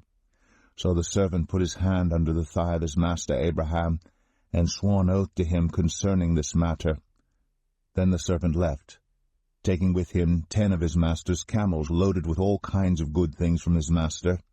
He set out for Aram Naharaim, and made his way to the town of Nahor. He had the camels kneel down near the well outside the town. It was toward evening, the time the women go out to draw water. Then he prayed, Lord, God of my master Abraham, make me successful today, and show kindness to my master Abraham. See, I am standing beside this spring, and the daughters of the townspeople are coming out to draw water. May it be that when I say to a young woman, 'Please, let down your jar that I may have a drink,' and she says, 'Drink, and I'll water your camels too,' let her be the one you have chosen for your servant Isaac. By this I will know that you have shown kindness to my master." Before he had finished praying, Rebekah came out, with her jar on her shoulder. She was the daughter of Bethuel, son of Milcah, who was the wife of Abraham's brother Nahor. The woman was very beautiful, a virgin. No man had ever slept with her. She went down to the spring, filled her jar, and came up again. The servant hurried to meet her and said, "Please, give me a little water from your jar." "Drink, my lord," she said, and quickly lowered the jar to her hands and gave him a drink. After she had given him a drink, she said, "I'll draw water for your camels too, until they have had enough to drink." So she quickly emptied her jar into the trough, ran back to the well to draw more water, and drew enough for all his camels. Without saying a word, the man watched her closely to learn whether or not the Lord had made his journey successful. When the camels had finished drinking, the man took out a gold nose ring weighing a beka, and 2 gold bracelets weighing 10 shekels. Then he asked, "Whose daughter are you? Please tell me, is there room in your father's house for us to spend the night?" She answered him, "I am the daughter of Bethuel, the son that Milcah bore to Nahor." And she added, "We have plenty of straw and fodder, as well as room for you to spend the night." Then the man bowed down and worshipped the Lord, saying, "Praise be to the Lord, the God of my master Abraham, who has not abandoned his kindness and faithfulness to my master. As for me, the Lord has led me on the journey to the house of my master's relatives." The young woman ran and told her mother's household about these things. Now Rebekah had a brother named Laban, and he hurried out to the man at the spring. As soon as he had seen the nose ring and the bracelets on his sister's arms, and had heard Rebekah tell what the man said to her, he went out to the man and found him standing by the camels near the spring. "Come, you who are blessed by the Lord," he said. "Why are you standing out here? I have prepared the house and a place for the camels." So the man went to the house, and the camels were unloaded. Straw and fodder were brought for the camels, and water for him and his men to wash their feet. Then food was set before him, but he said, "I will not eat until I have told you what I have to say." "Then tell us," Laban said. So he said, "I am Abraham's servant. The Lord has blessed my master abundantly, and he has become wealthy. He has given him sheep and cattle, silver and gold, male and female servants, and camels and donkeys. My master's wife Sarah has borne him a son in her old age, and he has given him everything he owns. And my master made me swear an oath and said, 'You must not get a wife for my son from the daughters of the Canaanites in whose land I live, but go to my father's family and to my own clan and get a wife for my son.' Then I asked my master, 'What if the woman will not come back with me?' He replied, 'The Lord, before whom I have walked faithfully, will send his angel with you and make your journey a success, so that you can get a wife for my son from my own clan and from my father's family. You will be released from my oath if, when you go to my clan, they refuse to give her to you. Then you will be released from my oath.' When I came to the spring today, I said, 'Lord, God of my master Abraham, if you will, please grant success to the journey on which I have come. See, I am standing beside this spring. If a young woman comes out to draw water, and I say to her, "Please let me drink a little water from your jar," and if she says to me, "Drink, and I'll draw water for your camels too," let her be the one the Lord has chosen for my master's son." Before I finished praying in my heart, Rebekah came out with her jar on her shoulder. She went down to the spring and drew water, and I said to her, "Please give me a drink." She quickly lowered her jar from her shoulder and said, "Drink, and I'll water your camels too." So I drank, and she watered the camels also. I asked her, "Whose daughter are you?" She said, "The daughter of Bethuel, son of Nahor, whom Milcah bore to him." Then I put the ring in her nose and the bracelets on her arms. and I bowed down and worshipped the Lord. I praised the Lord, the God of my master Abraham, who had led me on the right road to get the granddaughter of my master's brother for his son. Now if you will show kindness and faithfulness to my master, tell me, and if not, tell me, so I may know which way to turn. Laban and Bethuel answered, This is from the Lord. We can say nothing to you one way or the other. Here is Rebekah. Take her and go, and let her become the wife of your master's son, as the Lord has directed. When Abraham's servant heard what they said, he bowed down to the ground before the Lord. Then the servant brought out gold and silver jewelry and articles of clothing and gave them to Rebekah. He also gave costly gifts to her brother and to her mother. Then he and the men who were with him ate and drank and spent the night there.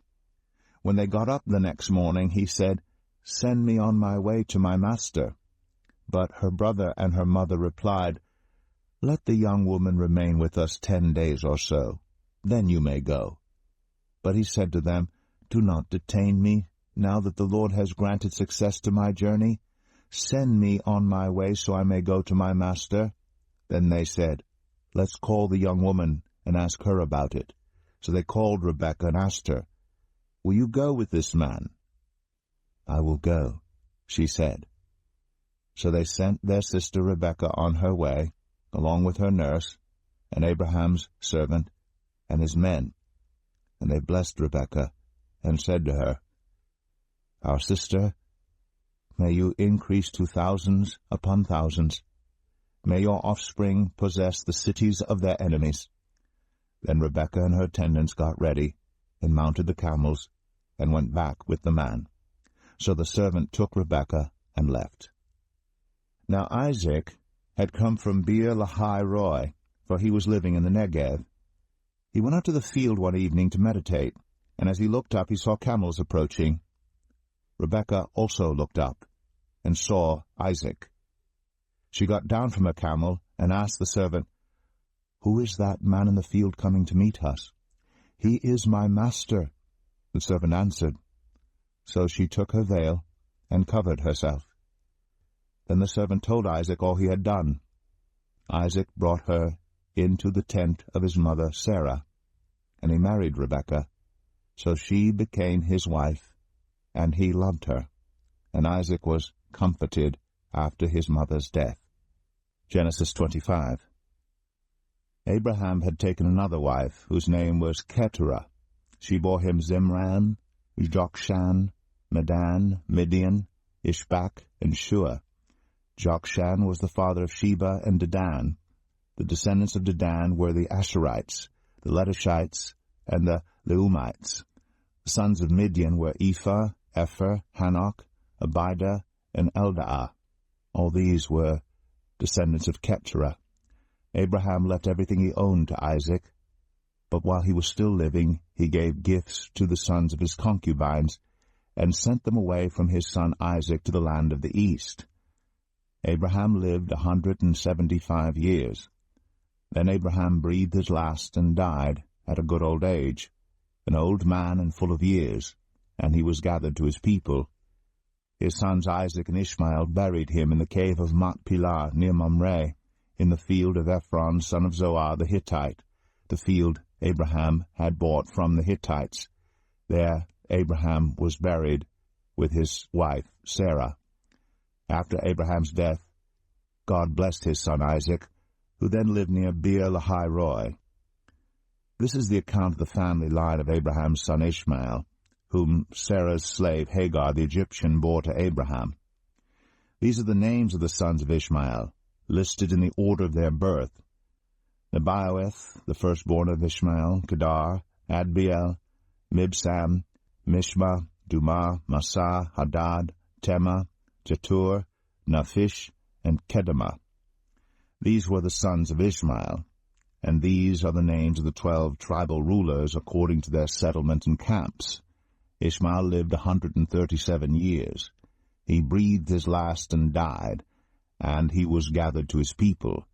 His descendants settled in the area from Havilah to Shur, near the eastern border of Egypt, as you go toward Ashur, and they lived in hostility toward all the tribes related to them. This is the account of the family line of Abraham's son Isaac. Abraham became the father of Isaac, and Isaac was 40 years old when he married Rebekah, daughter of Bethuel, the Aramean from Padan Aram, and sister of Laban the Aramean. Isaac prayed to the Lord on behalf of his wife because she was childless. The Lord answered his prayer, and his wife Rebekah became pregnant. The babies jostled each other within her, and she said, "Why is this happening to me?" So she went to inquire of the Lord. The Lord said to her, "2 nations are in your womb, and 2 people from within you will be separated.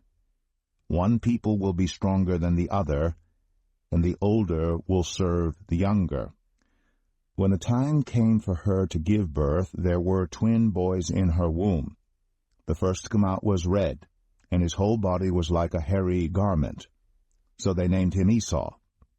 After this his brother came out, with his hand grasping Esau's heel. So he was named Jacob. Isaac was 60 years old when Rebekah gave birth to them. The boys grew up, and Esau became a skillful hunter, a man of the open country, while Jacob was content to stay at home among the tents. Isaac, who had a taste for wild game, loved Esau, but Rebekah loved Jacob. Once when Jacob was cooking some stew, Esau came in from the open country, famished. He said to Jacob, "Quick, let me have some of that red stew. I'm famished." That is why he was also called Edom. Jacob replied, "First sell me your birthright." "Look, I am about to die," Esau said. "What good is the birthright to me?" But Jacob said, "Swear to me first." So he swore an oath to him, selling his birthright to Jacob. Then Jacob gave Esau some bread and some lentil stew. He ate and drank, and then got up and left. So Esau despised his birthright. Genesis 26. Now there was a famine in the land, besides the previous famine in Abraham's time. And Isaac went to Abimelech, king of the Philistines, in Gerar. The Lord appeared to Isaac and said, "Do not go down to Egypt. Live in the land where I tell you to live. Stay in this land for a while, and I will be with you and will bless you. For to you and your descendants I will give all these lands, and will confirm the oath I swore to your father Abraham. I will make your descendants as numerous as the stars in the sky, and will give them all these lands. And through your offspring all nations on earth will be blessed, because Abraham obeyed me, and did everything I required of him, keeping my commands, my decrees, and my instructions." So Isaac stayed in Gerar. When the men of that place asked him about his wife, he said, "She is my sister," because he was afraid to say, "She is my wife." He thought, "The men of this place might kill me on account of Rebekah, because she is beautiful." When Isaac had been there a long time, Abimelech, king of the Philistines, looked down from a window and saw Isaac caressing his wife Rebekah. So Abimelech summoned Isaac and said, "She is really your wife. Why did you say she is my sister?" Isaac answered him, "Because I thought I might lose my life on account of her." Then Abimelech said, "What is this you have done to us? One of the men might well have slept with your wife, and you would have brought guilt upon us." So Abimelech gave orders to all the people, "Anyone who harms this man or his wife shall surely be put to death."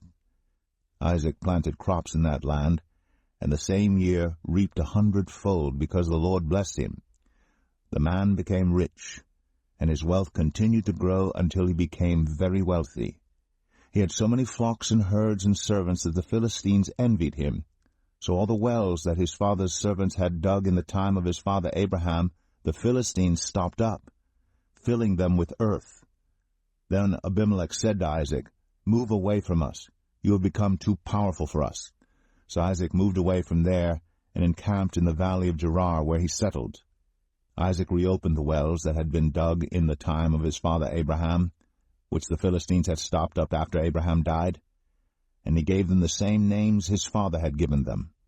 Isaac's servants dug in the valley and discovered a well of fresh water there. But the herders of Gerar quarreled with those of Isaac and said, "The water is ours." So he named the well Esek, because they disputed with him. Then they dug another well, but they quarreled over that one also. So he named it Sitnah. He moved on from there and dug another well, and no one quarreled over it. He named it Rehoboth, saying, Now the Lord has given us room, and we will flourish in the land. From there he went up to Beersheba. That night the Lord appeared to him and said, I am the God of your father Abraham. Do not be afraid, for I am with you. I will bless you, and will increase the number of your descendants for the sake of my servant Abraham. Isaac built an altar there, and called on the name of the Lord. There he pitched his tent, and there his servants dug a well. Meanwhile Abimelech had come to him from Gerar, with Ahuzath, his personal adviser, and Phicol, the commander of his forces. Isaac asked them, Why have you come to me, since you were hostile to me and sent me away? They answered, We saw clearly that the Lord was with you, so we said, There ought to be a sworn agreement between us and you. Let us make a treaty with you that you will do us no harm, just as we did not harm you, but always treated you well, and sent you away peacefully. And now you are blessed by the Lord. Isaac then made a feast for them, and they ate and drank. Early the next morning the men swore an oath to each other. Then Isaac sent them on their way, and they went away peacefully. That day Isaac's servants came and told him about the well they had dug. They said, We found water. He called it Sheba, and to this day the name of the town has been Beersheba. When Esau was 40 years old, he married Judith, daughter of Beri the Hittite, and also Basemath, daughter of Elon the Hittite. They were a source of grief to Isaac and Rebekah. Genesis 27. When Isaac was old, and his eyes were so weak that he could no longer see, he called for Esau his oldest son, and said to him, My son, here I am, he answered. Isaac said, I am now an old man, and don't know the day of my death. Now then, get your equipment, your quiver and bow, and go out to the open country to hunt some wild game for me. Prepare me the kind of tasty food I like, and bring it to me to eat, so that I may give you my blessing before I die. Now Rebekah was listening as Isaac spoke to his son Esau. When Esau left for the open country to hunt game and bring it back, Rebekah said to her son Jacob, Look, I overheard your father say to your brother Esau, Bring me some game and prepare me some tasty food to eat, so that I may give you my blessing in the presence of the Lord before I die. Now, my son, listen carefully and do what I tell you. Go out to the flock and bring me 2 choice young goats, so I can prepare some tasty food for your father, just the way he likes it. Then take it to your father to eat, so that he may give you his blessing before he dies. Jacob said to Rebekah his mother, But my brother Esau is a hairy man, while I have smooth skin. What if my father touches me? I would appear to be tricking him, and would bring down a curse on myself rather than a blessing. His mother said to him, My son, let the curse fall on me. Just do what I say. Go and get them for me. So he went and got them and brought them to his mother. And she prepared some tasty food just the way his father liked it. Then Rebekah took the best clothes of Esau her older son, which she had in the house, and put them on her younger son Jacob. She also covered his hands and the smooth part of his neck with the goatskins. Then she handed to her son Jacob the tasty food and the bread she had made. He went to his father and said, My father? Yes, my son, he answered. Who is it? Jacob said to his father, I am Esau, your firstborn. I have done as you told me. Please sit up and eat some of my game, so that you may give me your blessing. Isaac asked his son, How did you find it so quickly, my son? The Lord your God gave me success, he replied. Then Isaac said to Jacob, Come near so I can touch you, my son, to know whether you really are my son Esau or not. Jacob went close to his father Isaac, who touched him and said, The voice is the voice of Jacob, but the hands are the hands of Esau. He did not recognize him, for his hands were hairy, like those of his brother Esau. So he proceeded to bless him. Are you really my son Esau? He asked. I am, he replied. Then he said, My son, bring me some of your game to eat, so that I may give you my blessing. Jacob brought it to him, and he ate. And he brought some wine, and he drank. Then his father Isaac said to him, Come here, my son, and kiss me. So he went to him and kissed him. When Isaac caught the smell of his clothes, he blessed him and said, Ah, the smell of my son is like the smell of a field that the Lord has blessed. May God give you heaven's dew and earth's richness, and abundance of grain and new wine. May nations serve you, and peoples bow down to you. Be lord over your brothers, and may the sons of your mother bow down to you. May those who curse you be cursed, and those who bless you be blessed." After Isaac finished blessing him, and Jacob had scarcely left his father's presence, his brother Esau came in from hunting. He too prepared some tasty food and brought it to his father. Then he said to him, "My father, please sit up and eat some of my game so that you may give me your blessing." His father Isaac asked him, "Who are you?" "I am your son," he answered, "your firstborn, Esau." Isaac trembled violently and said, "Who was it then that hunted game and brought it to me? I ate it just before you came, and I blessed him, and indeed he will be blessed." When Esau heard his father's words, he burst out with a loud and bitter cry, and said to his father, "Bless me, me too, my father." But he said, "Your brother came deceitfully and took your blessing." Esau said, "Isn't he rightly named Jacob? This is the second time he has taken advantage of me. He took my birthright, and now he's taken my blessing." Then he asked, "Haven't you reserved any blessing for me?" Isaac answered Esau, "I have made him lord over you, and have made all his relatives his servants, and I have sustained him with grain and new wine. So what can I possibly do for you, my son?"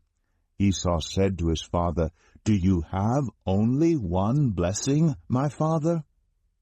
"Bless me too, my father." Then Esau wept aloud. His father Isaac answered him, "Your dwelling will be away from the earth's richness, away from the dew of heaven above.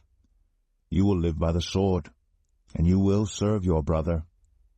But when you grow restless, you will throw his yoke from off your neck." Esau held a grudge against Jacob, because of the blessing his father had given him.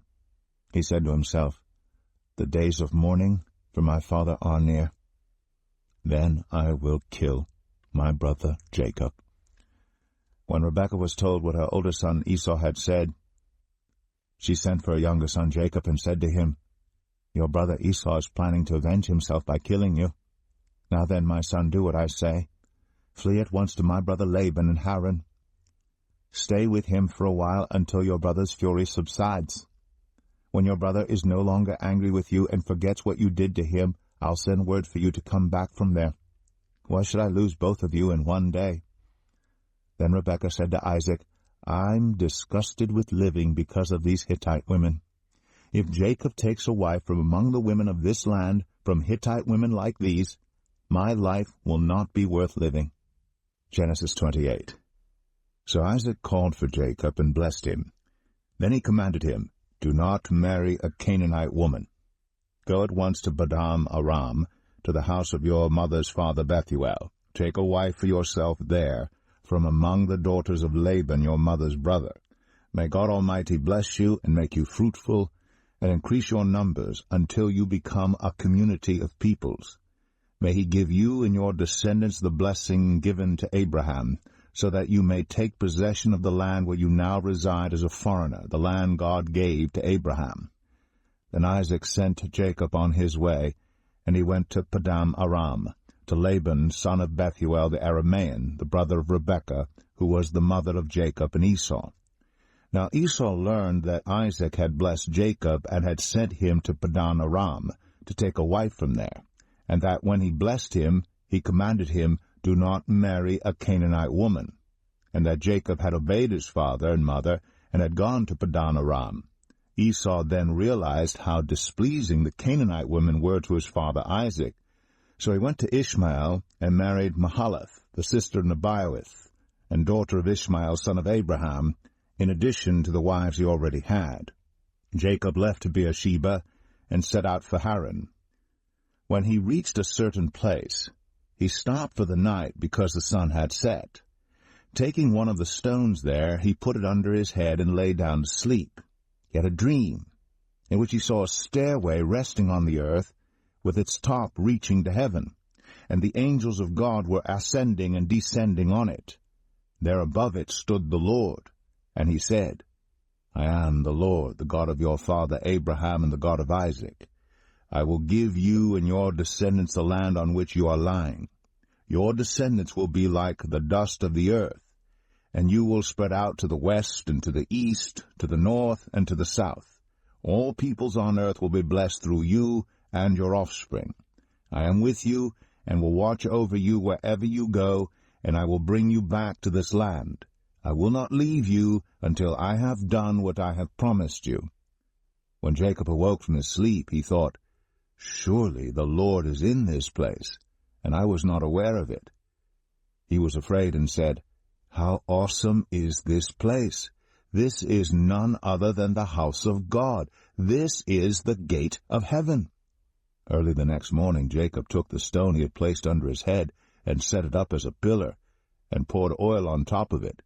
He called that place Bethel, though the city used to be called Luz.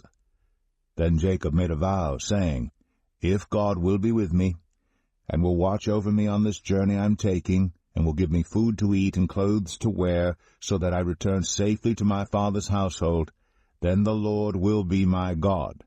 And this stone that I have set up as a pillar will be God's house, and of all that you give me, I will give you a tenth." Genesis 29. Then Jacob continued on his journey and came to the land of the eastern peoples. There he saw a well in the open country, with 3 flocks of sheep lying near it, because the flocks were watered from that well. The stone over the mouth of the well was large. When all the flocks were gathered there, the shepherds would roll the stone away from the well's mouth and water the sheep. Then they would return the stone to its place over the mouth of the well. Jacob asked the shepherds, "My brothers, where are you from?" "We're from Haran," they replied. He said to them, "Do you know Laban, Nahor's grandson?" "Yes, we know him," they answered. Then Jacob asked them, "Is he well?" "Yes, he is," they said. "And here comes his daughter Rachel with the sheep." "Look," he said, "the sun is still high. It is not time for the flocks to be gathered. Water the sheep and take them back to pasture." "We can't," they replied, "until all the flocks are gathered, and the stone has been rolled away from the mouth of the well. Then we will water the sheep." While he was still talking with them, Rachel came with her father's sheep, for she was a shepherd. When Jacob saw Rachel, daughter of his uncle Laban, and Laban's sheep, he went over and rolled the stone away from the mouth of the well and watered his uncle's sheep. Then Jacob kissed Rachel and began to weep aloud.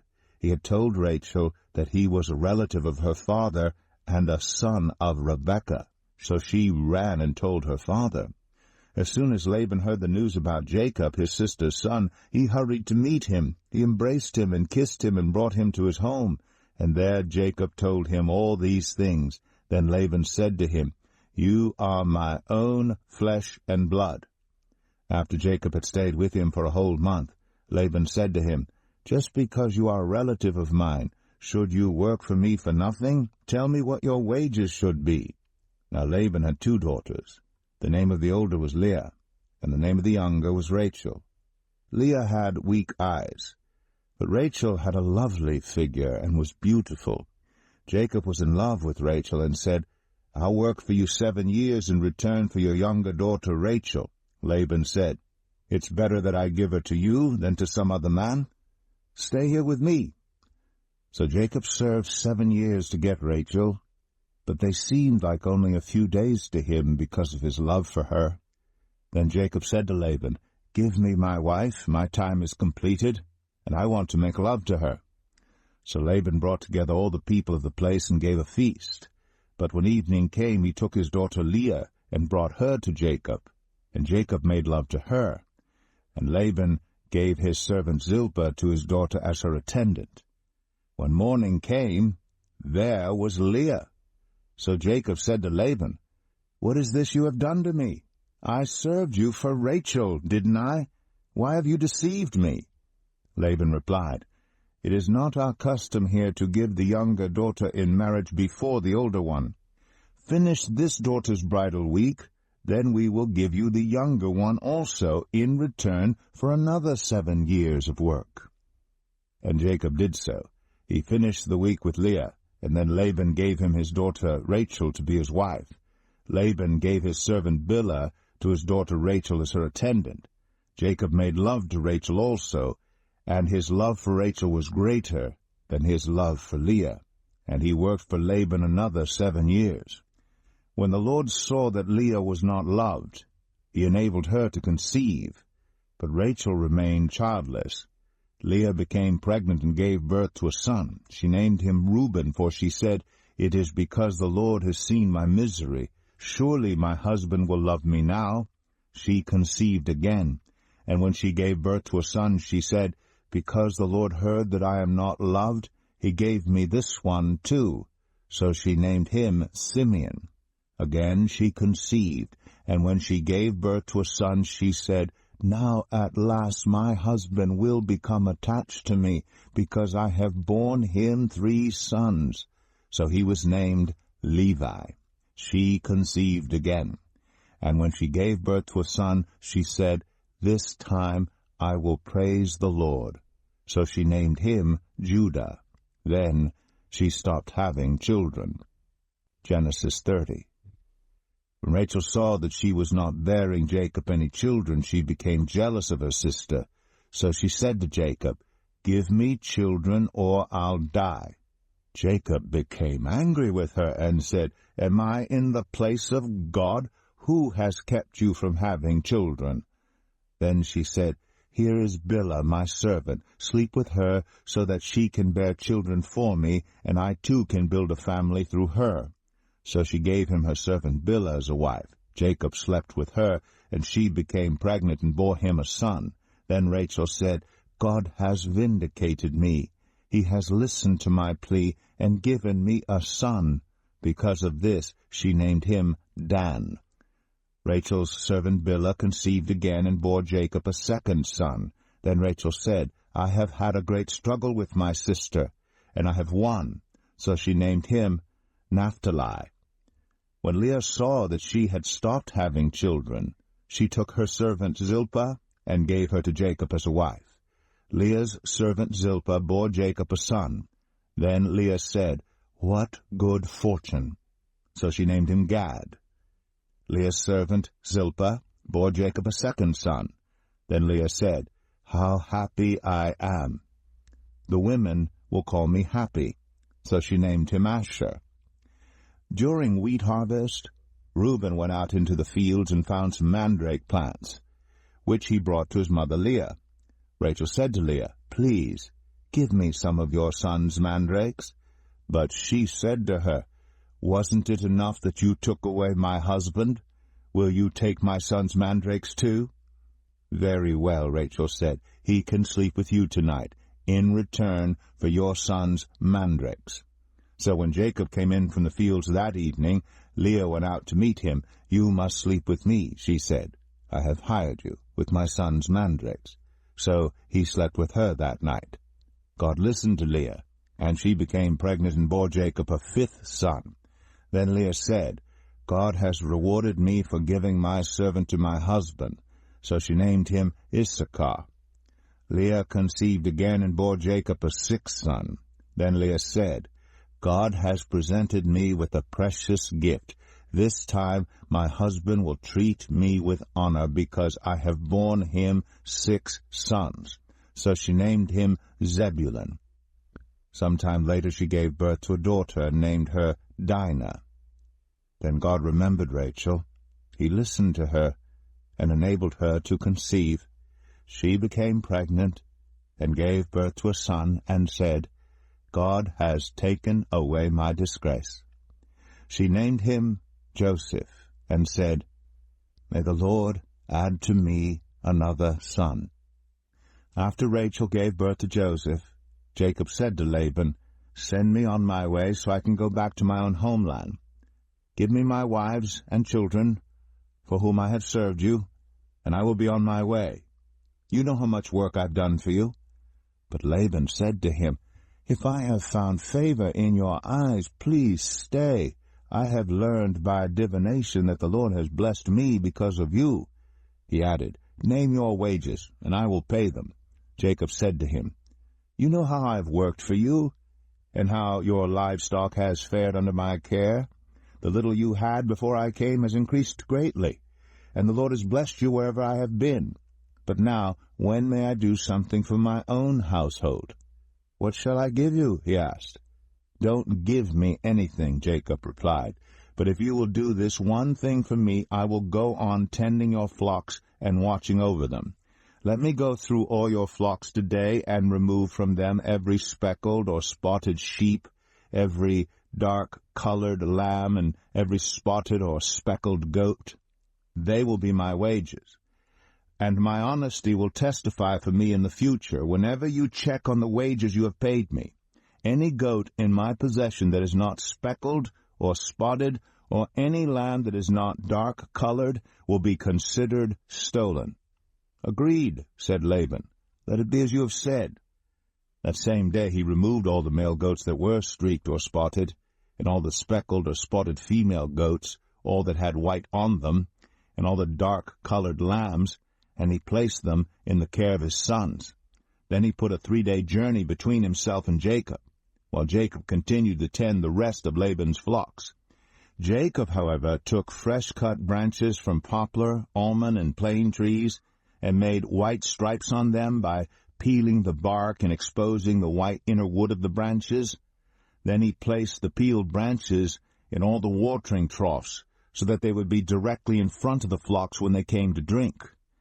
When the flocks were in heat and came to drink, they mated in front of the branches, and they bore young that were streaked or speckled or spotted. Jacob set apart the young of the flock by themselves, but made the rest face the streaked and dark-colored animals that belonged to Laban.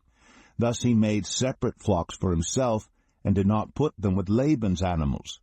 Whenever the stronger females were in heat, Jacob would place the branches in the troughs in front of the animals, so they would mate near the branches. But if the animals were weak, he would not place them there. So the weak animals went to Laban, and the strong ones to Jacob. In this way the man grew exceedingly prosperous, and came to own large flocks, and female and male servants, and camels and donkeys. Genesis 31. Jacob heard that Laban's sons were saying, "Jacob has taken everything our father owned, and has gained all this wealth from what belonged to our father." And Jacob noticed that Laban's attitude toward him was not what it had been. Then the Lord said to Jacob, "Go back to the land of your fathers and to your relatives, and I will be with you." So Jacob sent word to Rachel and Leah to come out to the fields where his flocks were. He said to them, "I see that your father's attitude toward me is not what it was before, but the God of my father has been with me. You know that I've worked for your father with all my strength, yet your father has cheated me by changing my wages 10 times. However, God has not allowed him to harm me. If he said the speckled ones will be your wages, then all the flocks gave birth to speckled young, and if he said the streaked ones will be your wages, then all the flocks bore streaked young. So God has taken away your father's livestock, and has given them to me. In breeding season I once had a dream, in which I looked up and saw that the male goats mating with the flock were streaked, speckled, or spotted. The angel of God said to me in the dream, 'Jacob.' I answered, 'Here I am.' And he said, 'Look up and see that all the male goats mating with the flock are streaked, speckled, or spotted. For I have seen all that Laban has been doing to you. I am the God of Bethel, where you anointed a pillar, and where you made a vow to me. Now leave this land at once, and go back to your native land.' Then Rachel and Leah replied, 'Do we still have any share in the inheritance of our father's estate? Does he not regard us as foreigners? Not only has he sold us, but he has used up what was paid for us. Surely all the wealth that God took away from our father belongs to us and our children. So do whatever God has told you.' Then Jacob put his children and his wives on camels, and he drove all his livestock ahead of him, along with all the goods he had accumulated in Padan Aram, to go to his father Isaac in the land of Canaan.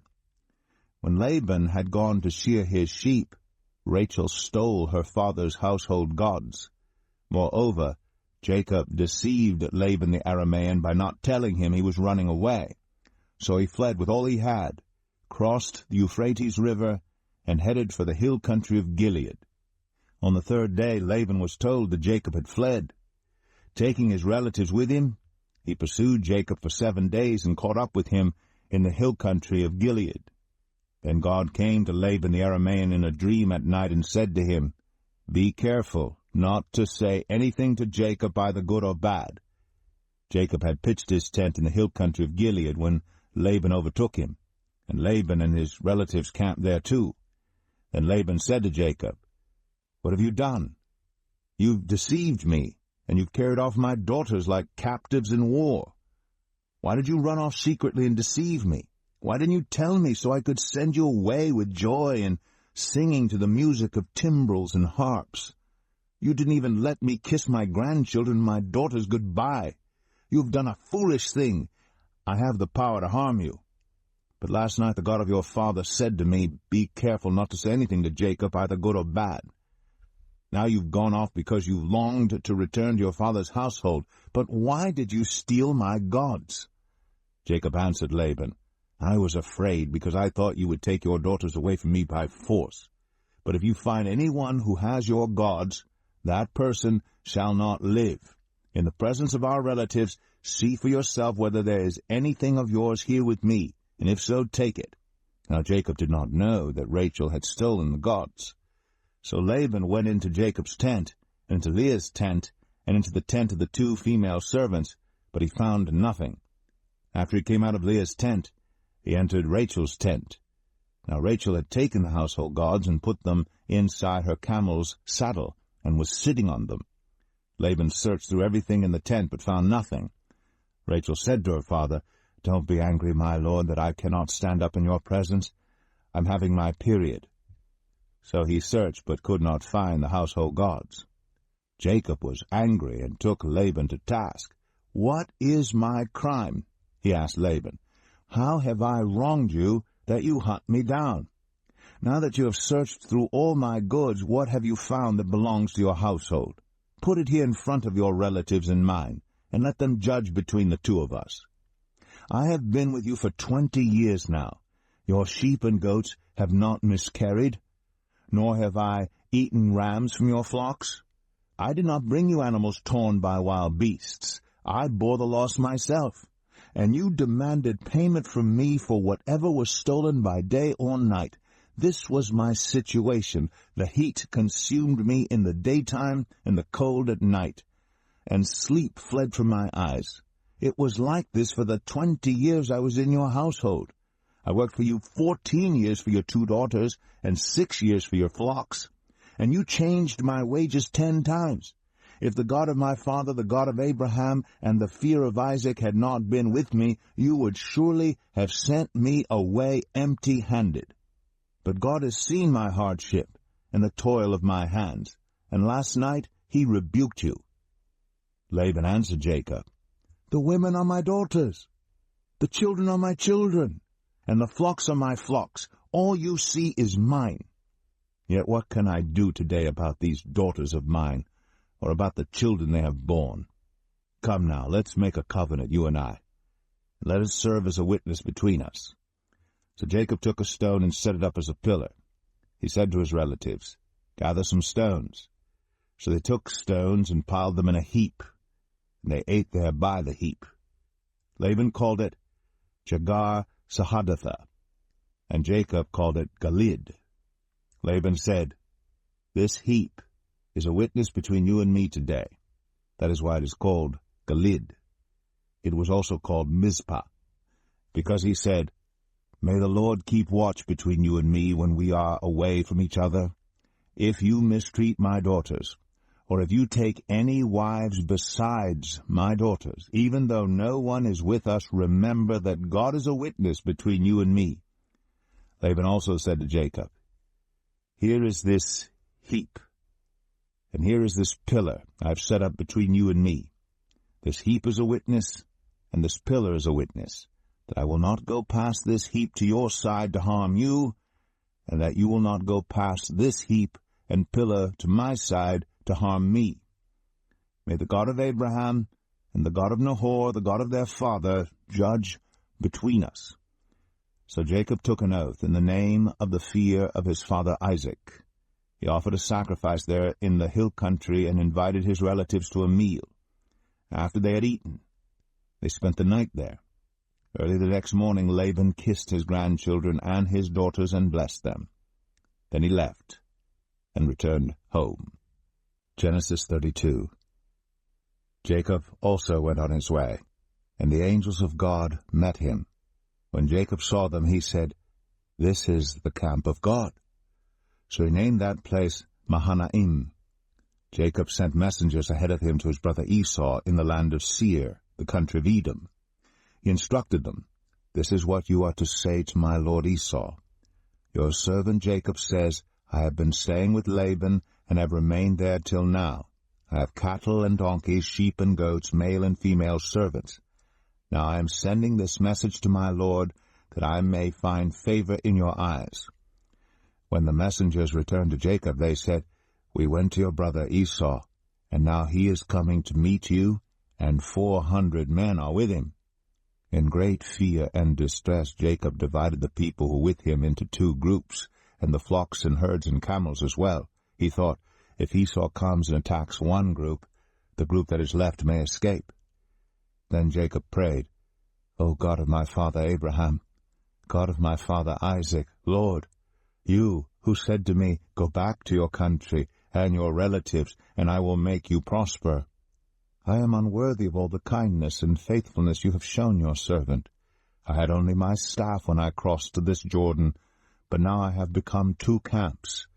Save me, I pray, from the hand of my brother Esau, for I am afraid he will come and attack me, and also the mothers with their children.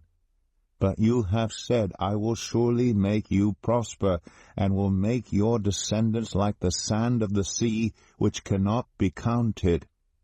He spent the night there, and from what he had with him he selected a gift for his brother Esau, 200 female goats and 20 male goats, 200 ewes and 20 rams, 30 female camels with their young, 40 cows and 10 bulls, and 20 female donkeys and 10 male donkeys. He put them in the care of his servants, each herd by itself, and said to his servants, "Go ahead of me, and keep some space between the herds." He instructed the one in the lead, "When my brother Esau meets you and asks, 'Who do you belong to, and where are you going, and who owns all these animals in front of you?' then you are to say, 'They belong to your servant Jacob. They are a gift sent to my lord Esau, and he is coming behind us.'" He also instructed the second, the third, and all the others who followed the herds, "You are to say the same thing to Esau when you meet him, and be sure to say, 'Your servant Jacob is coming behind us,' for he thought, 'I will pacify him with these gifts I am sending on ahead. Later, when I see him, perhaps he will receive me.' So Jacob's gifts went on ahead of him, but he himself spent the night in the camp. That night Jacob got up and took his 2 wives, his 2 female servants, and his 11 sons, and crossed the ford of the Jabbok. After he had sent them across the stream, he sent over all his possessions. So Jacob was left alone, and a man wrestled with him till daybreak. When the man saw that he could not overpower him, he touched the socket of Jacob's hip, so that his hip was wrenched as he wrestled with the man. Then the man said, "Let me go, for it is daybreak." But Jacob replied, "I will not let you go, unless you bless me." The man asked him, "What is your name?" "Jacob," he answered. Then the man said, "Your name will no longer be Jacob, but Israel, because you have struggled with God and with humans, and have overcome." Jacob said, "Please tell me your name." But he replied, "Why do you ask my name?" Then he blessed him there.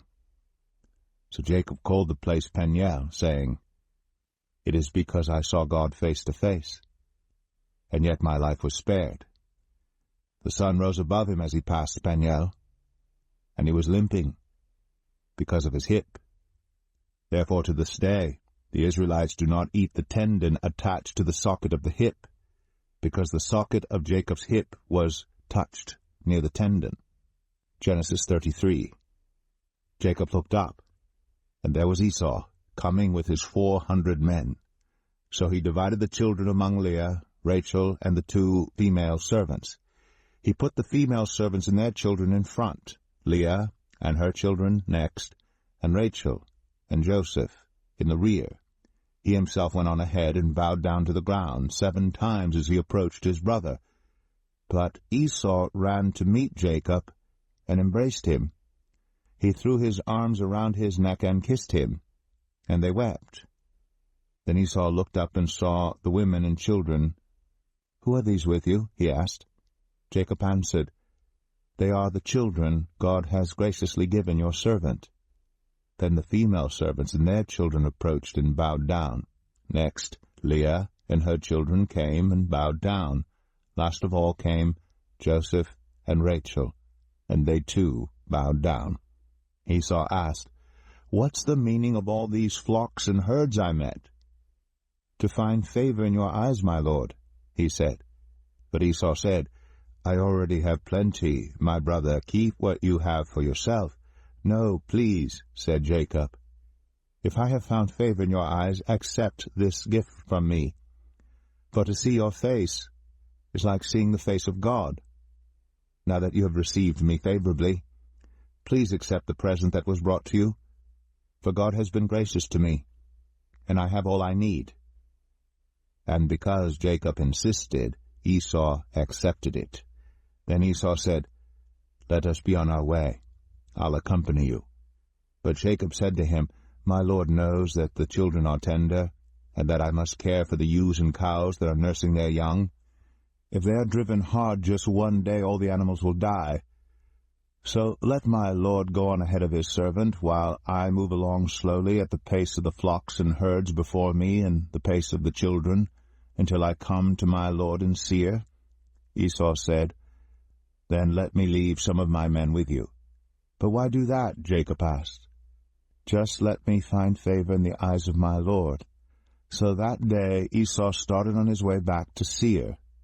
Jacob, however, went to Succoth, where he built a place for himself and made shelters for his livestock. That is why the place is called Succoth. After Jacob came from Padan Aram, he arrived safely at the city of Shechem in Canaan, and camped within sight of the city. For 100 pieces of silver he bought from the sons of Hamor, the father of Shechem, the plot of ground where he pitched his tent. There he set up an altar, and called it El Elohe Israel. Genesis 34. Now Dinah, the daughter Leah had borne to Jacob, went out to visit the women of the land. When Shechem, son of Hamor the Hivite, the ruler of that area, saw her, he took her and raped her. His heart was drawn to Dinah, daughter of Jacob. He loved the young woman and spoke tenderly to her. And Shechem said to his father Hamor, "Get me this girl as my wife." When Jacob heard that his daughter Dinah had been defiled, his sons were in the fields with his livestock, so he did nothing about it until they came home. Then Shechem's father Hamor went out to talk with Jacob. Meanwhile, Jacob's sons had come in from the fields as soon as they heard what had happened.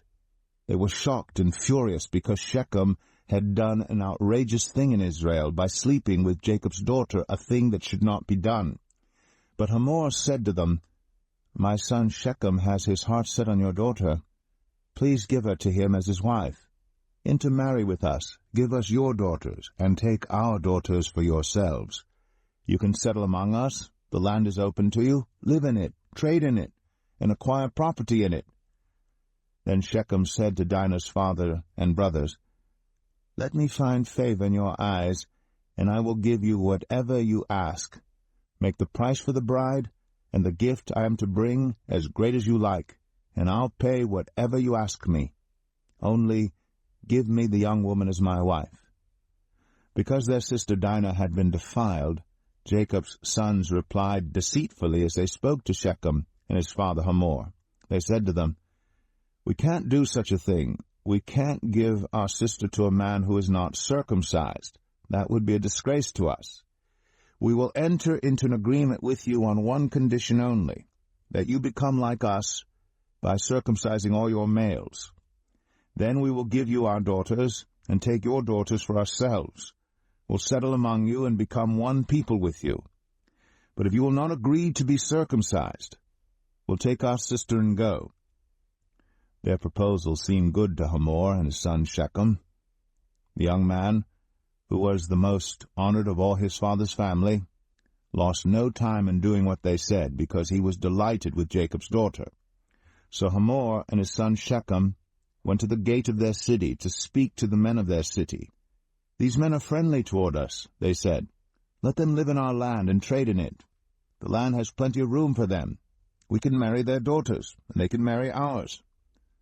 But the men will agree to live with us as one people only on the condition that our males be circumcised as they themselves are. Won't their livestock, their property, and all their other animals become ours? So let us agree to their terms, and they will settle among us." All the men who went out of the city gate agreed with Hamor and his son Shechem, and every male in the city was circumcised.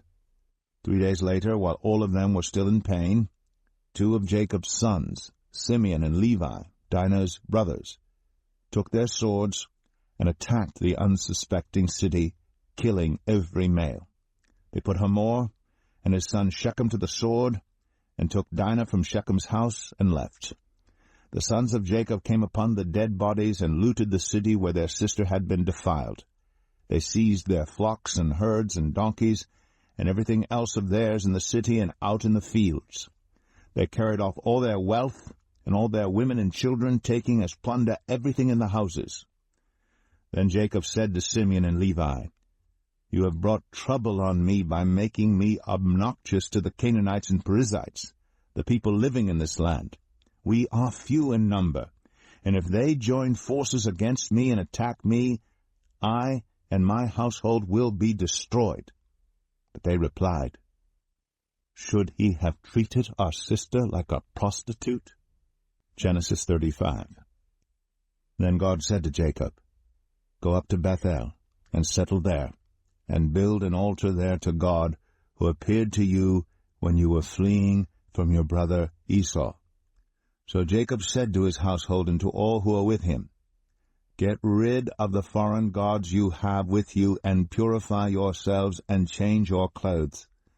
Then come, let us go up to Bethel, where I will build an altar to God, who answered me in the day of my distress, and who has been with me wherever I have gone." So they gave Jacob all the foreign gods they had, and the rings in their ears, and Jacob buried them under the oak at Shechem. Then they set out, and the terror of God fell on the towns all around them, so that no one pursued them. Jacob and all the people with him came to Luz, that is, Bethel, in the land of Canaan. There he built an altar, and he called the place El Bethel, because it was there that God revealed himself to him when he was fleeing from his brother. Now Deborah, Rebekah's nurse, died, and was buried under the oak outside Bethel. So it was named Allon Bacuth.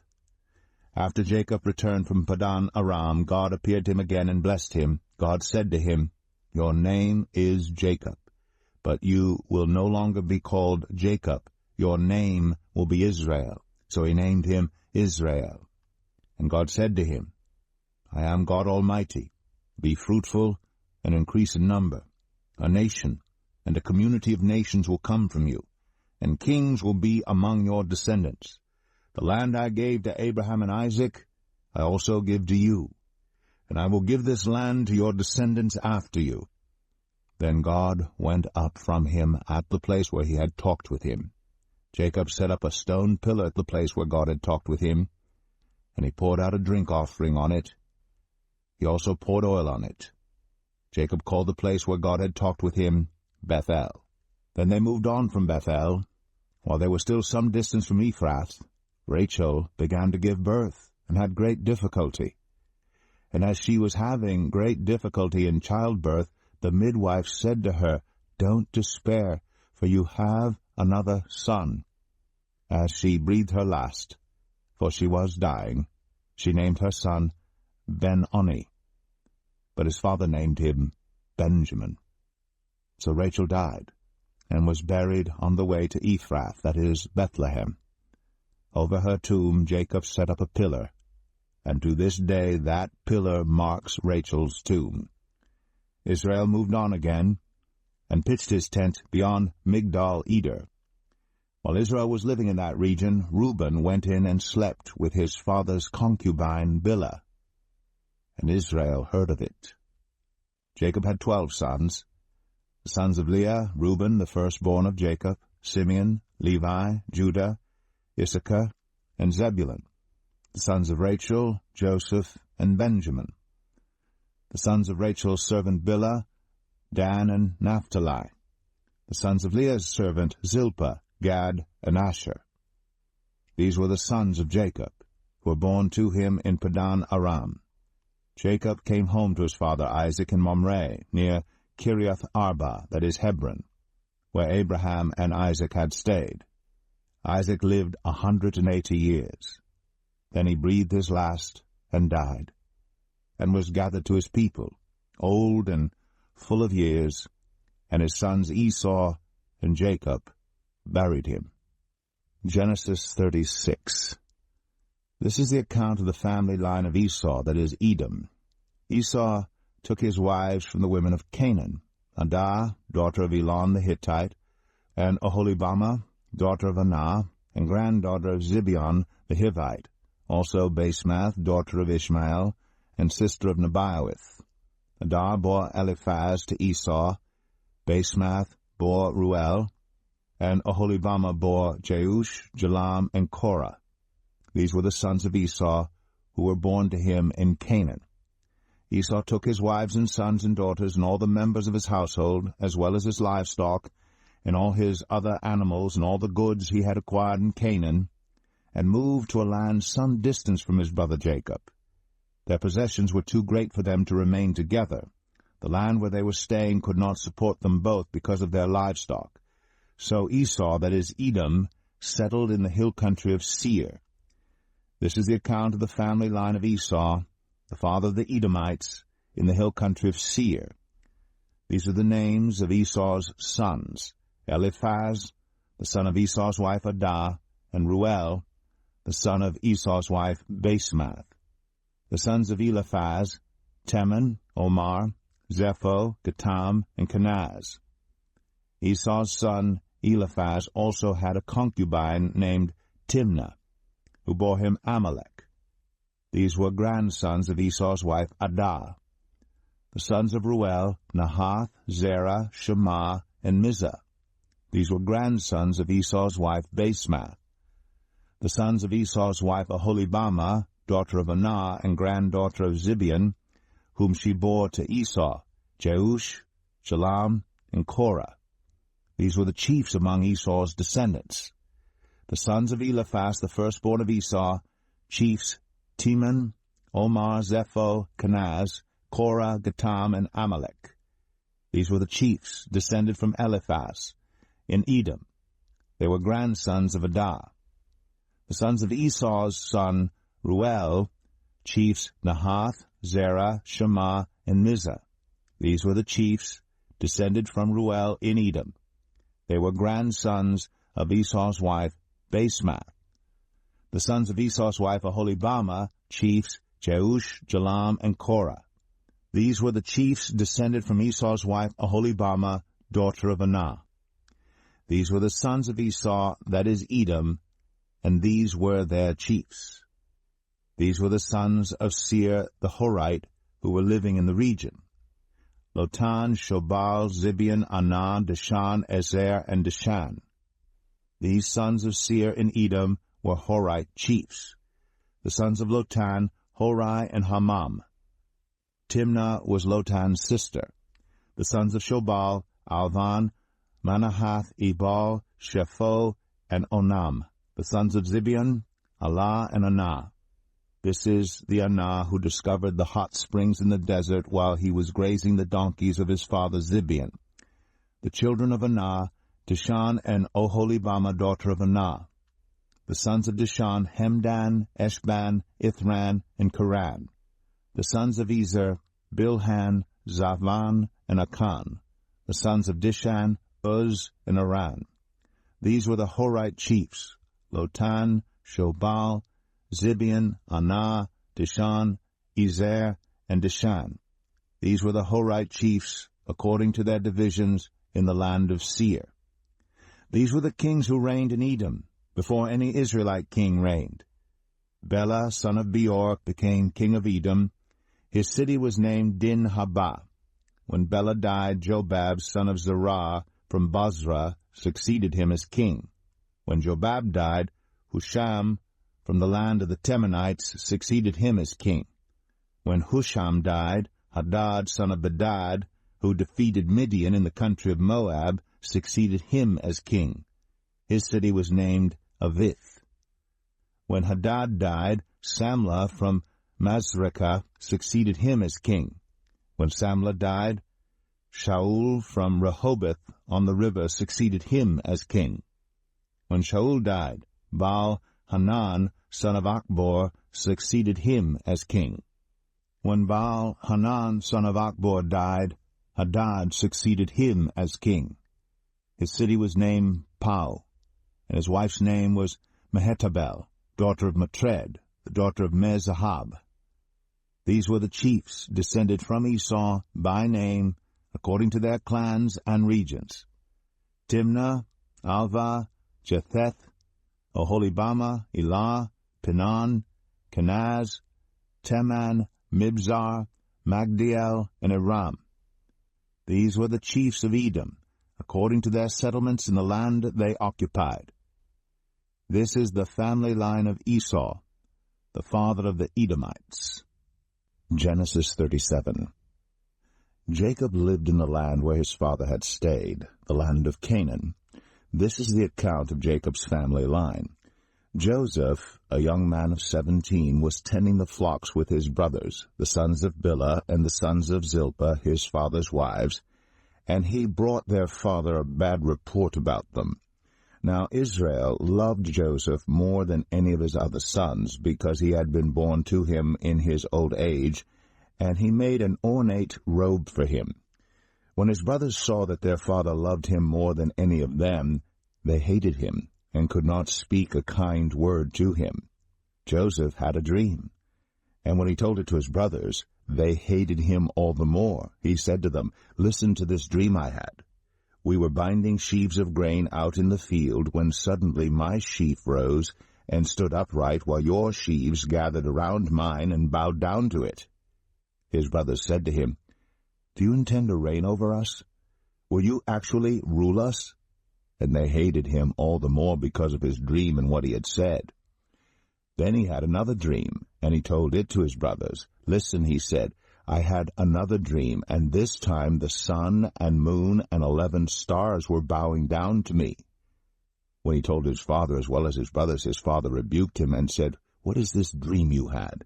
Will your mother and I and your brothers actually come and bow down to the ground before you?" His brothers were jealous of him, but his father kept the matter in mind.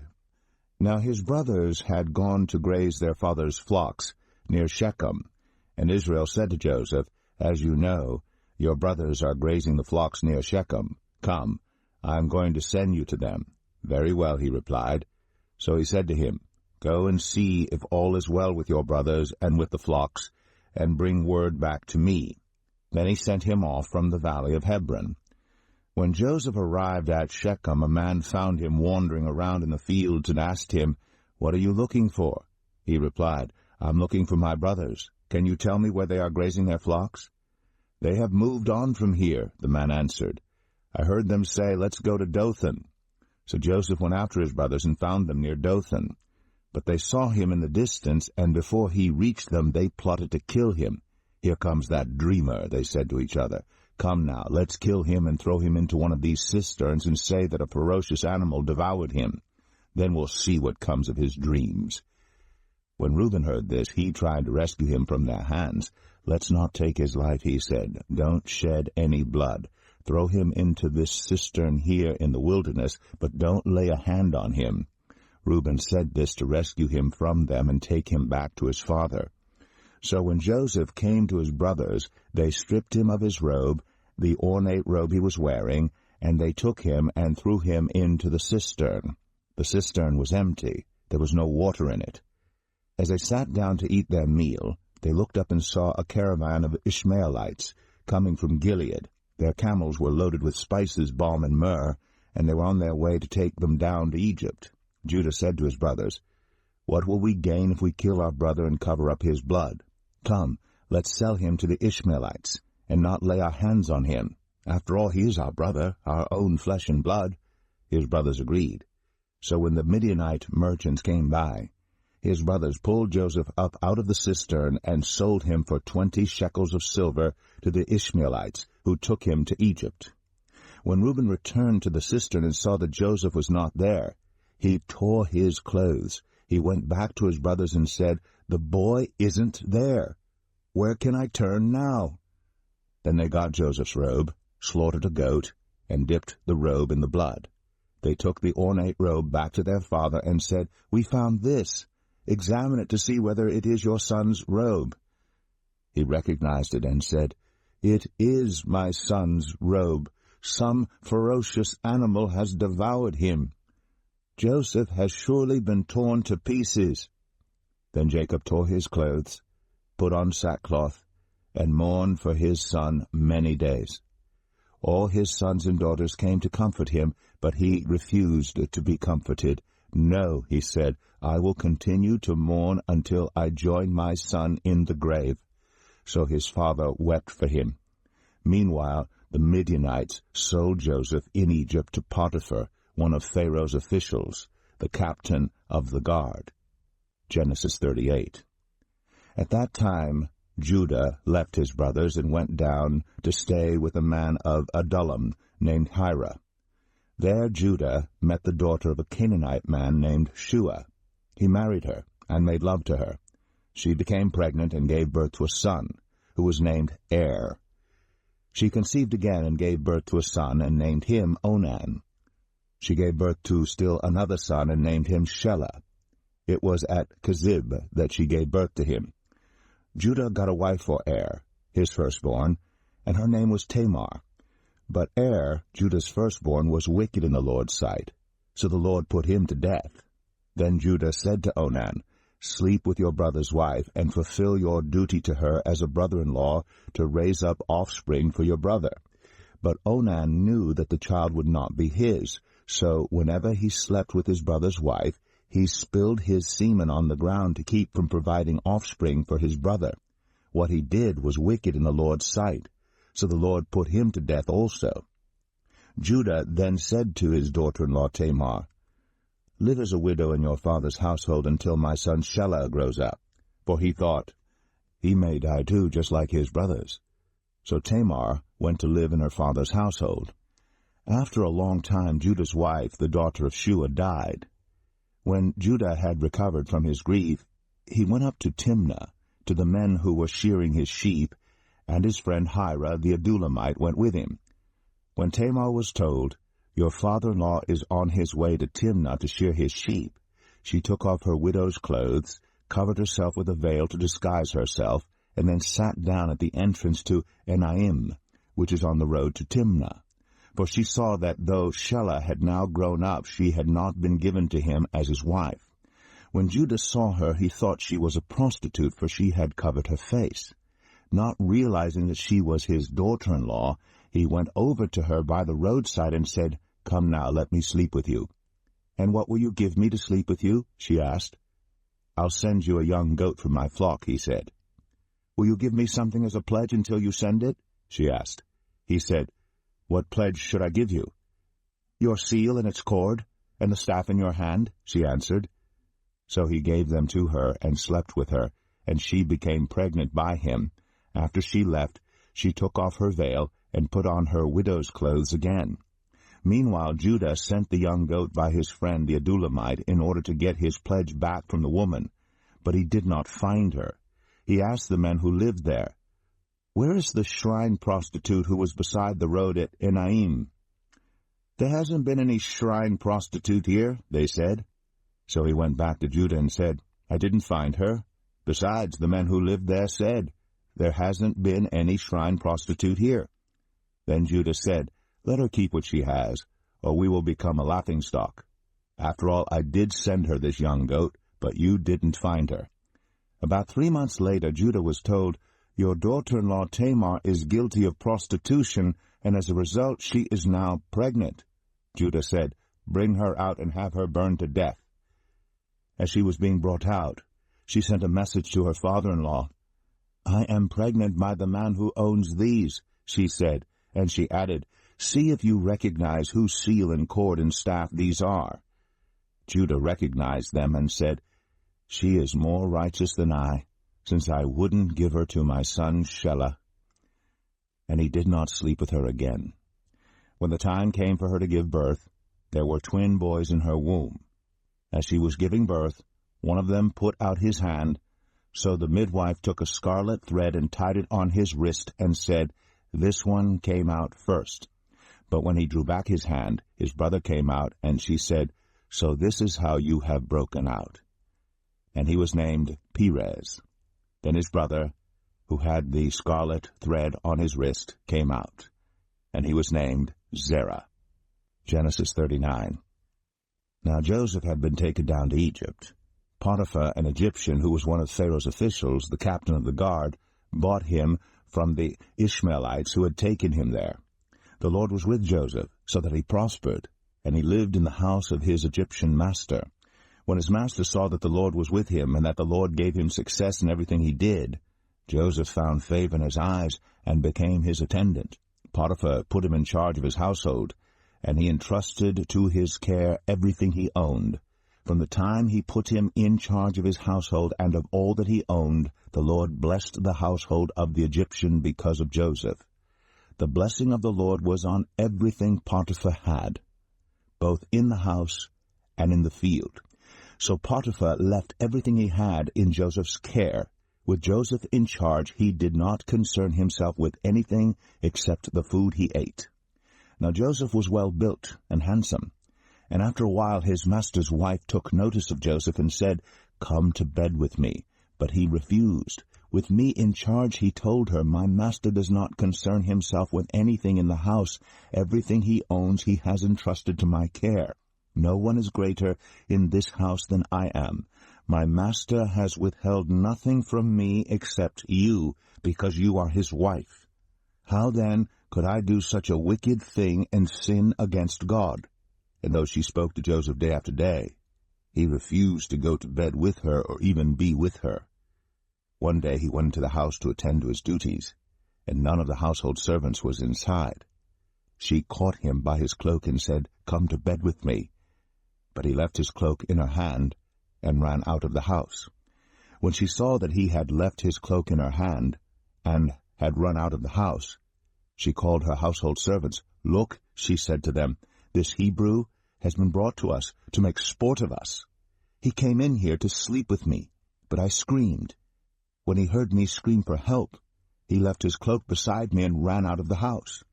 She kept his cloak beside her until his master came home. Then she told him this story. "That Hebrew slave you brought us came to me to make sport of me, but as soon as I screamed for help, he left his cloak beside me and ran out of the house." When his master heard the story his wife told him, saying, "This is how your slave treated me," he burned with anger. Joseph's master took him and put him in prison, the place where the king's prisoners were confined.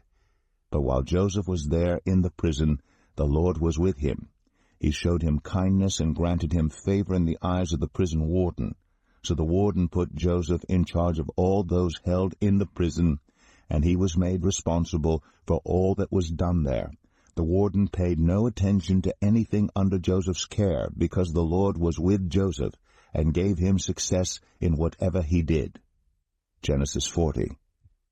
Sometime later, the cupbearer and the baker of the king of Egypt offended their master, the king of Egypt. Pharaoh was angry with his two officials, the chief cupbearer and the chief baker, and put them in custody in the house of the captain of the guard, in the same prison where Joseph was confined. The captain of the guard assigned them to Joseph, and he attended them. After they had been in custody for some time, each of the two men, the cupbearer and the baker of the king of Egypt, who were being held in prison, had a dream the same night, and each dream had a meaning of its own. When Joseph came to them the next morning, he saw that they were dejected. So he asked Pharaoh's officials who were in custody with him in his master's house, "Why do you look so sad today?" "We both had dreams," they answered, "but there is no one to interpret them." Then Joseph said to them, "Do not interpretations belong to God? Tell me your dreams."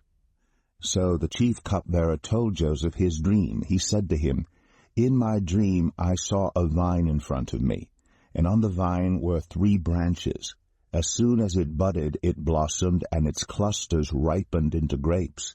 Pharaoh's cup was in my hand, and I took the grapes, squeezed them into Pharaoh's cup, and put the cup in his hand." "This is what it means," Joseph said to him. "The 3 branches are 3 days. Within 3 days Pharaoh will lift up your head and restore you to your position, and you will put Pharaoh's cup in his hand, just as you used to do when you were his cupbearer. But when all goes well with you, remember me and show me kindness. Mention me to Pharaoh and get me out of this prison.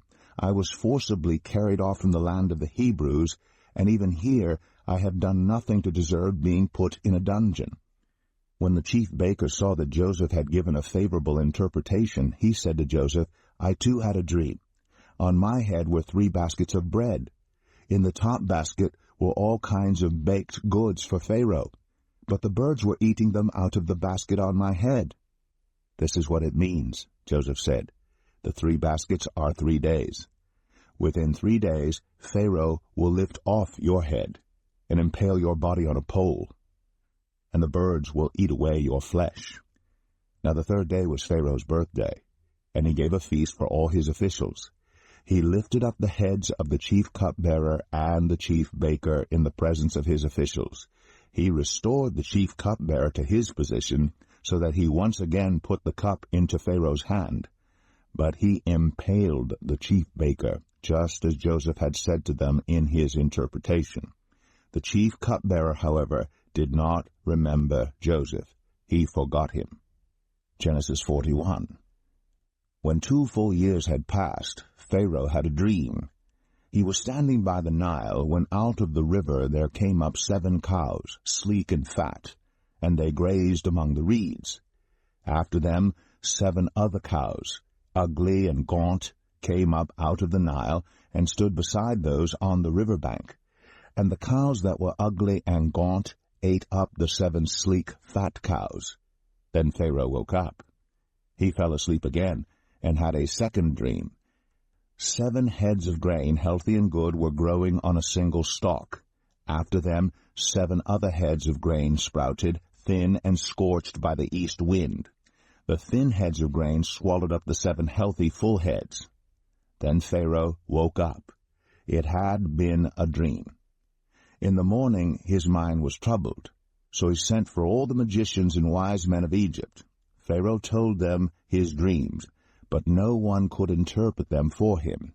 Then the chief cupbearer said to Pharaoh, "Today I am reminded of my shortcomings. Pharaoh was once angry with his servants, and he imprisoned me and the chief baker in the house of the captain of the guard. Each of us had a dream the same night, and each dream had a meaning of its own. Now a young Hebrew was there with us, a servant of the captain of the guard. We told him our dreams, and he interpreted them for us, giving each man the interpretation of his dream, and things turned out exactly as he interpreted them to us.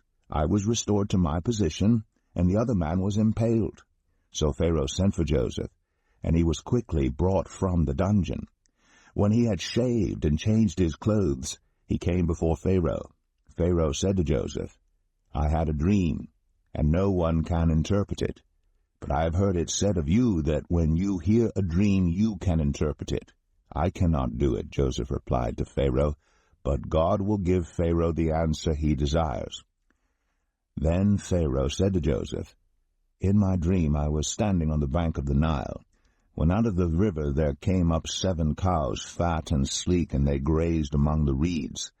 After them 7 other cows came up, scrawny and very ugly and lean. I had never seen such ugly cows in all the land of Egypt. The lean, ugly cows ate up the 7 fat cows that came up first, But even after they ate them, no one could tell that they had done so. They looked just as ugly as before. Then I woke up. In my dream I saw 7 heads of grain, full and good, growing on a single stalk. After them 7 other heads sprouted, withered and thin and scorched by the east wind. The thin heads of grain swallowed up the 7 good heads. I told this to the magicians, but none of them could explain it to me. Then Joseph said to Pharaoh, "The dreams of Pharaoh are one and the same. God has revealed to Pharaoh what he is about to do. The 7 good cows are 7 years, and the 7 good heads of grain are 7 years. It is one and the same dream. The 7 lean, ugly cows that came up afterward are 7 years, and so are the 7 worthless heads of grain scorched by the east wind. They are 7 years of famine. It is just as I said to Pharaoh. God has shown Pharaoh what he is about to do. 7 years of great abundance are coming throughout the land of Egypt, but 7 years of famine will follow them. Then all the abundance in Egypt will be forgotten, and the famine will ravage the land. The abundance in the land will not be remembered, because the famine that follows it will be so severe. The reason the dream was given to Pharaoh in 2 forms is that the matter has been firmly decided by God, and God will do it soon. And now let Pharaoh look for a discerning and wise man, and put him in charge of the land of Egypt.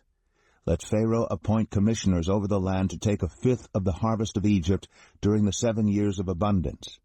They should collect all the food of these good years that are coming, and store up the grain under the authority of Pharaoh to be kept in the cities for food.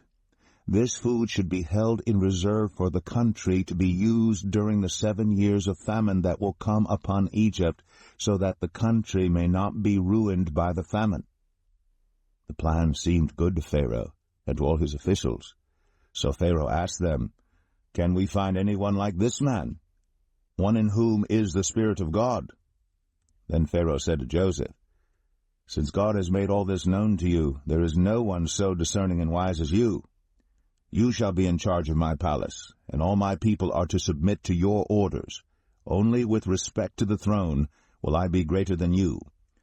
So Pharaoh said to Joseph, "I hereby put you in charge of the whole land of Egypt." Then Pharaoh took his signet ring from his finger and put it on Joseph's finger.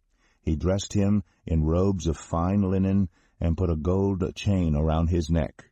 He had him ride in a chariot as his second in command, and people shouted before him, "Make way!" Thus he put him in charge of the whole land of Egypt. Then Pharaoh said to Joseph, "I am Pharaoh, but without your word no one will lift hand or foot in all Egypt." Pharaoh gave Joseph the name Zaphenath-Paneah, and gave him Asnath, daughter of Potipharah, priest of On, to be his wife. And Joseph went throughout the land of Egypt. Joseph was 30 years old when he entered the service of Pharaoh, king of Egypt. And Joseph went out from Pharaoh's presence and traveled throughout Egypt. During the 7 years of abundance the land produced plentifully. Joseph collected all the food produced in those 7 years of abundance in Egypt and stored it in the cities. In each city he put the food grown in the fields surrounding it. Joseph stored up huge quantities of grain, like the sand of the sea. It was so much that he stopped keeping records because it was beyond measure. Before the years of famine came, 2 sons were born to Joseph by Asnath, daughter of Potipharah, priest of On. Joseph named his firstborn Manasseh and said, "It is because God has made me forget all my trouble and all my father's household." The second son he named Ephraim and said, "It is because God has made me fruitful in the land of my suffering." The 7 years of abundance in Egypt came to an end, and the 7 years of famine began, just as Joseph had said. There was famine in all the other lands, but in the whole land of Egypt there was food. When all Egypt began to feel the famine, the people cried to Pharaoh for food. Then Pharaoh told all the Egyptians, "Go to Joseph and do what he tells you."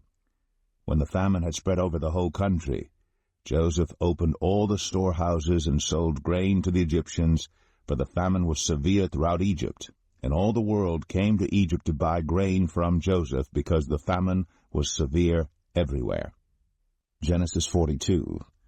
When Jacob learned that there was grain in Egypt, he said to his sons, "Why do you just keep looking at each other?" He continued, "I have heard that there is grain in Egypt. Go down there and buy some for us so that we may live and not die." Then 10 of Joseph's brothers went down to buy grain from Egypt. But Jacob did not send Benjamin, Joseph's brother, with the others because he was afraid that harm might come to him. So Israel's sons were among those who went to buy grain, for there was famine in the land of Canaan also. Now Joseph was the governor of the land, the person who sold grain to all its people. So when Joseph's brothers arrived, they bowed down to him with their faces to the ground. As soon as Joseph saw his brothers, he recognized them. But he pretended to be a stranger and spoke harshly to them. "Where do you come from?" he asked. "From the land of Canaan," they replied, "to buy food." Although Joseph recognized his brothers, they did not recognize him. Then he remembered his dreams about them and said to them, "You are spies. You have come to see where our land is unprotected." "No, my lord," they answered, "your servants have come to buy food. We are all the sons of one man. Your servants are honest men, not spies." "No," he said to them, "you have come to see where our land is unprotected." But they replied, "Your servants were 12 brothers, the sons of one man, who lives in the land of Canaan. The youngest is now with our father, and one is no more." Joseph said to them, "It is just as I told you. You are spies, and this is how you will be tested. As surely as Pharaoh lives, you will not leave this place unless your youngest brother comes here. Send one of your number to get your brother. The rest of you will be kept in prison, so that your words may be tested to see if you are telling the truth. If you are not, then, as surely as Pharaoh lives, you are spies." And he put them all in custody for 3 days. On the 3rd day, Joseph said to them, "Do this and you will live, for I fear God. If you are honest men, let one of your brothers stay here in prison, while the rest of you go and take grain back to your starving households. But you must bring your youngest brother to me, so that your words may be verified and that you may not die." This they proceeded to do. They said to one another, "Surely we are being punished because of our brother. We saw how distressed he was when he pleaded with us for his life, but we would not listen. That's why this distress has come on us." Reuben replied, "Didn't I tell you not to sin against the boy? But you wouldn't listen. Now we must give an accounting for his blood." They did not realize that Joseph could understand them, since he was using an interpreter. He turned away from them and began to weep, but then came back and spoke to them again. He had Simeon taken from them and bound before their eyes. Joseph gave orders to fill their bags with grain, to put each man's silver back in his sack, and to give them provisions for their journey. After this was done for them, they loaded their grain on their donkeys and left. At the place where they stopped for the night, one of them opened his sack to get feed for his donkey, and he saw his silver in the mouth of his sack. "My silver has been returned," he said to his brothers. "Here it is in my sack." Their hearts sank, and they turned to each other trembling and said, "What is this that God has done to us?" When they came to their father Jacob in the land of Canaan, they told him all that had happened to them. They said, "The man who is lord over the land spoke harshly to us and treated us as though we were spying on the land. But we said to him, 'We are honest men, we are not spies. We were 12 brothers, sons of one father. One is no more, and the youngest is now with our father in Canaan.' Then the man who is lord over the land said to us, 'This is how I will know whether you are honest men. Leave one of your brothers here with me and take food for your starving households and go. But bring your youngest brother to me, so I will know that you are not spies but honest men. Then I will give your brother back to you, and you can trade in the land.' As they were emptying their sacks, there in each man's sack was his pouch of silver. When they and their father saw the money pouches, they were frightened. Their father Jacob said to them, 'You have deprived me of my children. Joseph is no more, and Simeon is no more, and now you want to take Benjamin? Everything is against me.' Then Reuben said to his father, 'You may put both of my sons to death if I do not bring him back to you. Entrust him to my care, and I will bring him back.' But Jacob said, 'My son will not go down there with you. His brother is dead, and he is the only one left. If harm comes to him on the journey you are taking, you will bring my gray head down to the grave in sorrow. Genesis 43. Now the famine was still severe in the land. So when they had eaten all the grain they had brought from Egypt, their father said to them, Go back and buy us a little more food. But Judah said to him, The man warned us solemnly, You will not see my face again unless your brother is with you. If you will send our brother along with us, we will go down and buy food for you. But if you will not send him, we will not go down, because the man said to us, You will not see my face again unless your brother is with you. Israel asked, Why did you bring this trouble on me by telling the man you had another brother? They replied, The man questioned us closely about ourselves and our family. Is your father still living? He asked. Do you have another brother? We simply answered his questions. How are we to know he would say, Bring your brother down here? Then Judah said to Israel his father, Send the boy along with me, and we will go at once, so that we and you and our children may live and not die. I myself will guarantee his safety. You can hold me personally responsible for him. If I do not bring him back to you and set him here before you, I will bear the blame before you all my life. As it is, if we had not delayed, we could have gone and returned twice. Then their father Israel said to them, If it must be, then do this. Put some of the best products of the land in your bags, and take them down to the man as a gift, a little balm, a little honey, some spices and myrrh, some pistachio, nuts, and almonds. Take double the amount of silver with you, for you must return the silver that was put back into the mouths of your sacks. Perhaps it was a mistake. Take your brother also, and go back to the man at once. And may God Almighty grant you mercy before the man, so that he will let your other brother and Benjamin come back with you. As for me, if I am bereaved, I am bereaved. So the men took the gifts, and double the amount of silver, and Benjamin also. They hurried down to Egypt, and presented themselves to Joseph. When Joseph saw Benjamin with them, he said to the steward of his house, Take these men to my house, slaughter an animal, and prepare a meal. They are to eat with me at noon. The man did as Joseph told him, and took the men to Joseph's house. Now the men were frightened when they were taken to his house. They thought, We were brought here because of the silver that was put back into our sacks the first time. He wants to attack us and overpower us, and seize us as slaves, and take our donkeys. So they went up to Joseph's steward, and spoke to him at the entrance to the house. We beg your pardon, our lord, they said. We came down here the first time to buy food, but at the place where we stopped for the night we opened our sacks, and each of us found his silver, the exact weight, in the mouth of his sack. So we have brought it back with us. We've also brought additional silver with us to buy food. We don't know who put our silver in our sacks. It's all right, he said. Don't be afraid. Your God, the God of your father, has given you treasure in your sacks. I received your silver. Then he brought Simeon out to them. The steward took the men into Joseph's house, gave them water to wash their feet, and provided fodder for their donkeys. They prepared their gifts for Joseph's arrival at noon, because they had heard that they were to eat there. When Joseph came home, they presented to him the gifts they had brought into the house, and they bowed down before him to the ground. He asked them how they were, and then he said, How is your aged father you told me about? Is he still living? They replied, Your servant our father is still alive and well. And they bowed down, prostrating themselves before him. As he looked about and saw his brother Benjamin, his own mother's son, he asked, Is this your youngest brother, the one you told me about? And he said, God be gracious to you, my son. Deeply moved at the sight of his brother, Joseph hurried out and looked for a place to weep. He went into his private room and wept there. After he had washed his face, he came out and, controlling himself, said, Serve the food.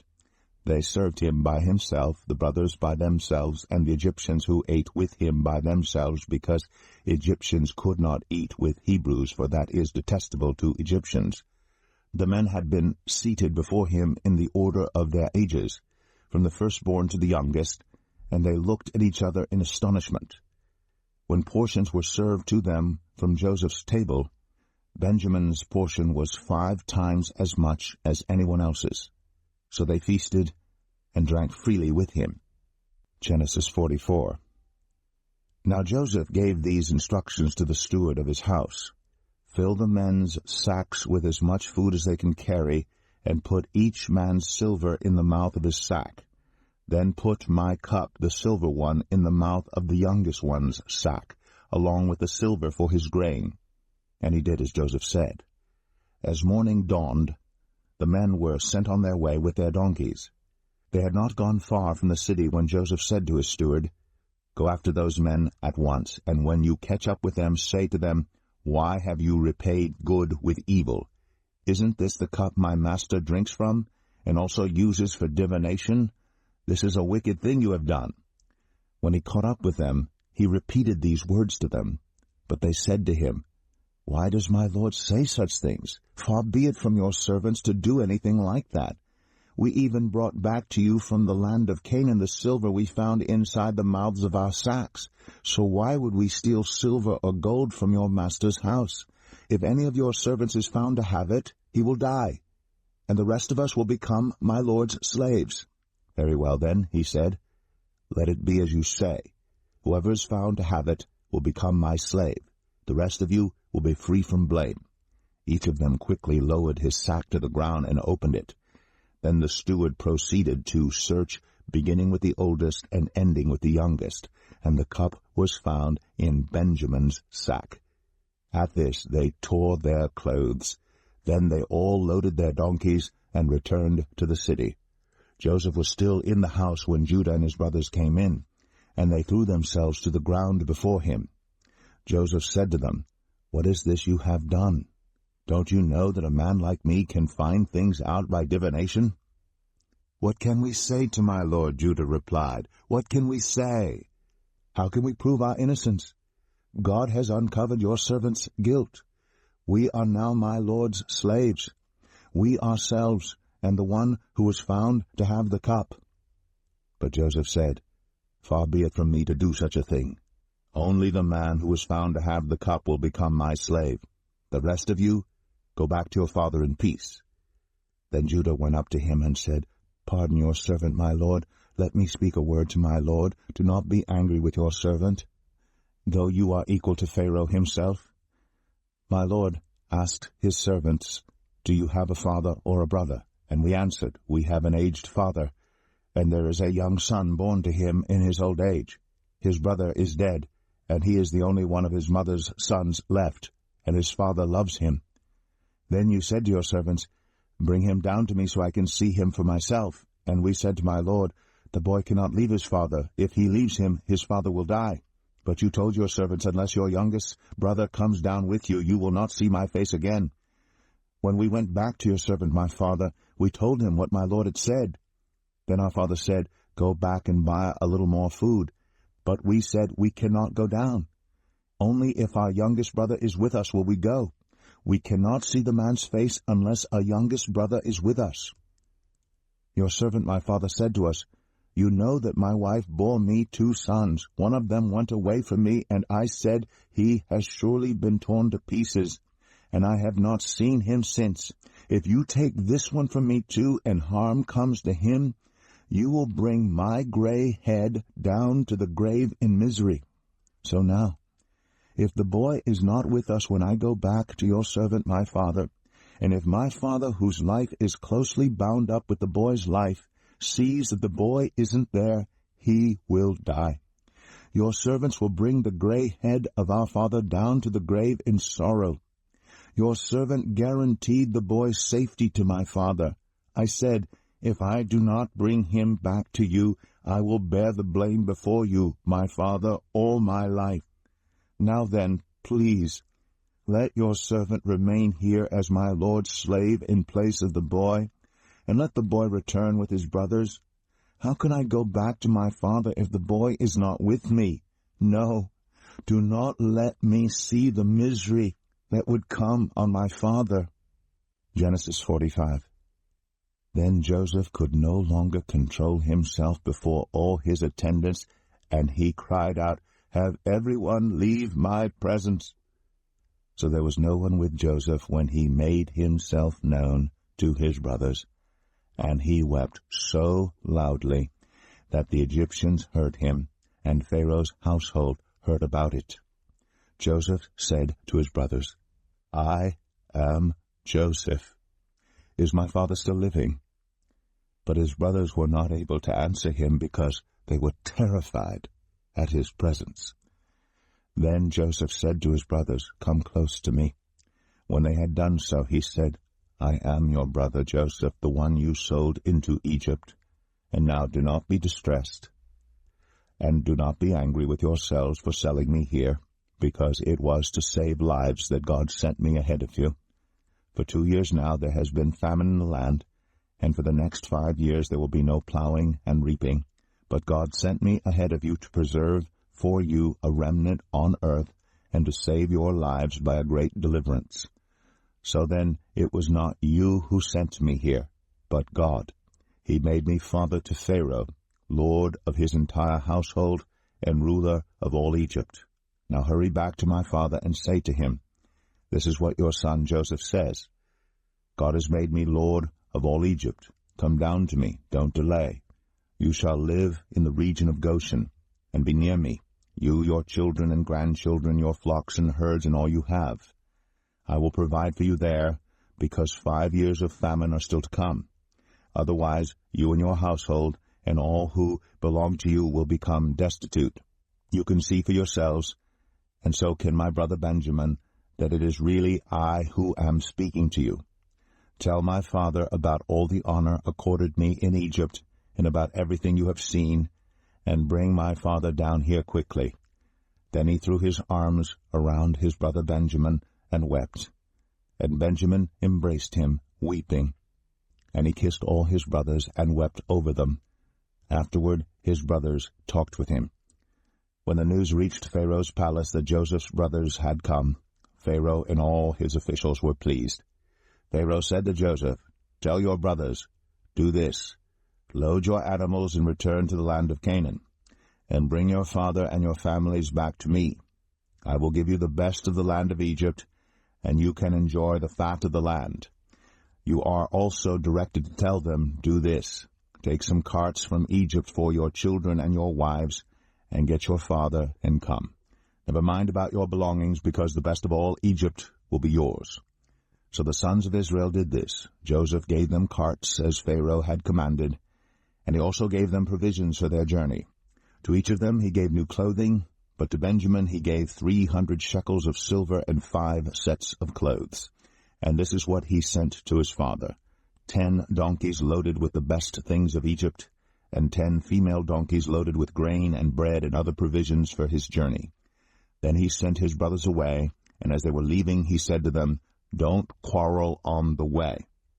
So they went up out of Egypt, and came to their father Jacob in the land of Canaan. They told him, Joseph is still alive. In fact, he is ruler of all Egypt. Jacob was stunned. He did not believe them. But when they told him everything Joseph had said to them, and when he saw the carts Joseph had sent to carry him back, the spirit of their father Jacob revived. And Israel said, I am convinced. My son Joseph is still alive. I will go and see him before I die. Genesis 46. So Israel set out with all that was his, and when he reached Beersheba, he offered sacrifices to the God of his father Isaac. And God spoke to Israel in a vision at night and said, Jacob, Jacob. Here I am, he replied. I am God, the God of your father, he said. Do not be afraid to go down to Egypt, for I will make you into a great nation there. I will go down to Egypt with you, and I will surely bring you back again, and Joseph's own hand will close your eyes. Then Jacob left Beersheba, and Israel's sons took their father Jacob, and their children, and their wives in the carts that Pharaoh had sent to transport him. So Jacob and all his offspring went to Egypt, taking with them their livestock and the possessions they had acquired in Canaan. Jacob brought with him to Egypt his sons and grandsons, and his daughters and granddaughters, all his offspring. These are the names of the sons of Israel, Jacob and his descendants, who went to Egypt. Reuben, the firstborn of Jacob. The sons of Reuben, Hanok, Palu, Hezron, and Carmi. Sons of Simeon, Jemuel, Jamin, Ohad, Jachin, Zohar, and Shaul, the son of a Canaanite woman. The sons of Levi, Gershon, Kohath, and Merari. Sons of Judah, Er, Onan, Shelah, Perez, and Zerah. But Er and Onan had died in the land of Canaan. The sons of Perez, Hezron, and Hamul. The sons of Issachar, Tola, Pua, Jeshub, and Shimron. The sons of Zebulun, Sered, Elon, and Jaliel. These were the sons of Leah, born to Jacob in Padan Aram, besides his daughter Dinah. These sons and daughters of his were 33 in all. The sons of Gad, Zephon, Haggai, Shunai, Esbon, Eri, Aradai, and Erelai. The sons of Asher, Imnah, Ishva, Ishvi, and Beriah. Their sister was Sarah. The sons of Beriah, Heber, and Malkiel. These were the children born to Jacob by Zilpah, whom Laban had given to his daughter Leah, 16 in all. The sons of Jacob's wife Rachel, Joseph, and Benjamin. In Egypt, Manasseh and Ephraim were born to Joseph by Asnath, daughter of Potiphera, priest of On. The sons of Benjamin, Bela, Becher, Ashbel, Jerah, Naaman, Ehi, Rosh, Muppin, Huppim, and Ard. These were the sons of Rachel who were born to Jacob, 14 in all. The son of Dan, Hushim. The sons of Naphtali, Jaziel, Gunai, Jezer, and Shillem. These were the sons born to Jacob by Bilhah, whom Laban had given to his daughter Rachel, 7 in all. All those who went to Egypt with Jacob, those who were his direct descendants, not counting his sons' wives, numbered 66 persons. With the 2 sons who had been born to Joseph in Egypt, the members of Jacob's family, which went to Egypt, were 70 in all. Now Jacob sent Judah ahead of him to Joseph to get directions to Goshen. When they arrived in the region of Goshen, Joseph had his chariot made ready and went to Goshen to meet his father Israel. As soon as Joseph appeared before him, he threw his arms around his father and wept for a long time. Israel said to Joseph, "Now I am ready to die, since I have seen for myself that you are still alive." Then Joseph said to his brothers and to his father's household, "I will go up and speak to Pharaoh, and will say to him, 'My brothers and my father's household, who are living in the land of Canaan, have come to me. The men are shepherds. They tend livestock, and they have brought along their flocks and herds and everything they own. When Pharaoh calls you in and asks, "What is your occupation?" you should answer, "Your servants have tended livestock from our boyhood on, just as our fathers did." Then you will be allowed to settle in the region of Goshen, for all shepherds are detestable to the Egyptians. Genesis 47. Joseph went and told Pharaoh, "My father and brothers, with their flocks and herds and everything they own, have come from the land of Canaan and are now in Goshen." He chose 5 of his brothers and presented them before Pharaoh. Pharaoh asked the brothers, "What is your occupation?" "Your servants are shepherds," they replied to Pharaoh, "just as our fathers were." They also said to him, "We have come to live here for a while, because the famine is severe in Canaan, and your servants' flocks have no pasture. So now, please let your servants settle in Goshen." Pharaoh said to Joseph, "Your father and your brothers have come to you, and the land of Egypt is before you. Settle your father and your brothers in the best part of the land. Let them live in Goshen, and if you know of any among them with special ability, put them in charge of my own livestock." Then Joseph brought his father Jacob in and presented him before Pharaoh. After Jacob blessed Pharaoh, Pharaoh asked him, "How old are you?" And Jacob said to Pharaoh, "The years of my pilgrimage are 130. My years have been few and difficult, and they do not equal the years of the pilgrimage of my fathers." Then Jacob blessed Pharaoh, and went out from his presence. So Joseph settled his father and his brothers in Egypt, and gave them property in the best part of the land, the district of Ramses, as Pharaoh directed. Joseph also provided his father and his brothers and all his father's household with food, according to the number of their children. There was no food, however, in the whole region, because the famine was severe. Both Egypt and Canaan wasted away because of the famine. Joseph collected all the money that was to be found in Egypt and Canaan in payment for the grain they were buying, and he brought it to Pharaoh's palace. When the money of the people of Egypt and Canaan was gone, all Egypt came to Joseph and said, "Give us food. Why should we die before your eyes? Our money is all gone." "Then bring your livestock," said Joseph. "I will sell you food in exchange for your livestock, since your money is gone." So they brought their livestock to Joseph, and he gave them food in exchange for their horses, their sheep and goats, their cattle and donkeys, and he brought them through that year with food in exchange for all their livestock. When that year was over, they came to him the following year and said, "We cannot hide from our Lord the fact that since our money is gone and our livestock belongs to you, there is nothing left for our Lord except our bodies and our land. Why should we perish before your eyes, we and our land as well? Buy us and our land in exchange for food, and we with our land will be in bondage to Pharaoh. Give us seed so that we may live and not die, and that the land may not become desolate." So Joseph bought all the land in Egypt for Pharaoh. The Egyptians, one and all, sold their fields because the famine was too severe for them. The land became Pharaoh's, and Joseph reduced the people to servitude, from one end of Egypt to the other. However, he did not buy the land of the priests, because they received a regular allotment from Pharaoh, and had food enough from the allotment Pharaoh gave them.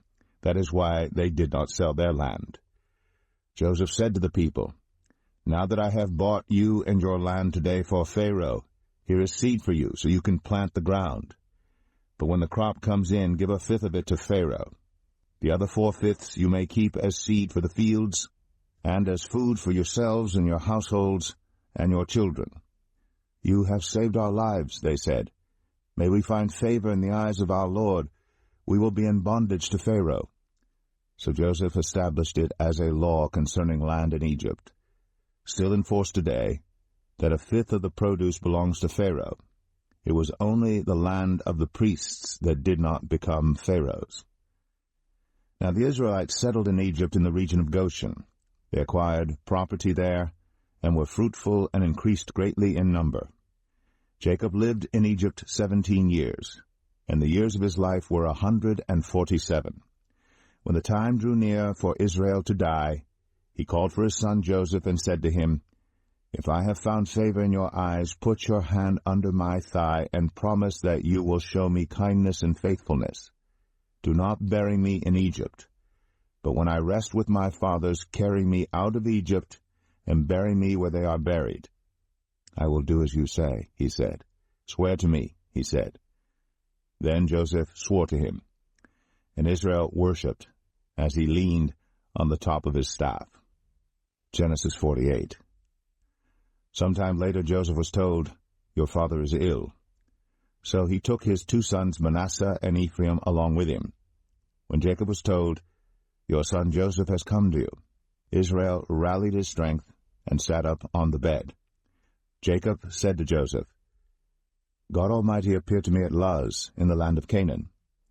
And there he blessed me and said to me, 'I am going to make you fruitful and increase your numbers. I will make you a community of peoples, and I will give this land as an everlasting possession to your descendants after you. Now then, your 2 sons born to you in Egypt before I came to you here will be reckoned as mine.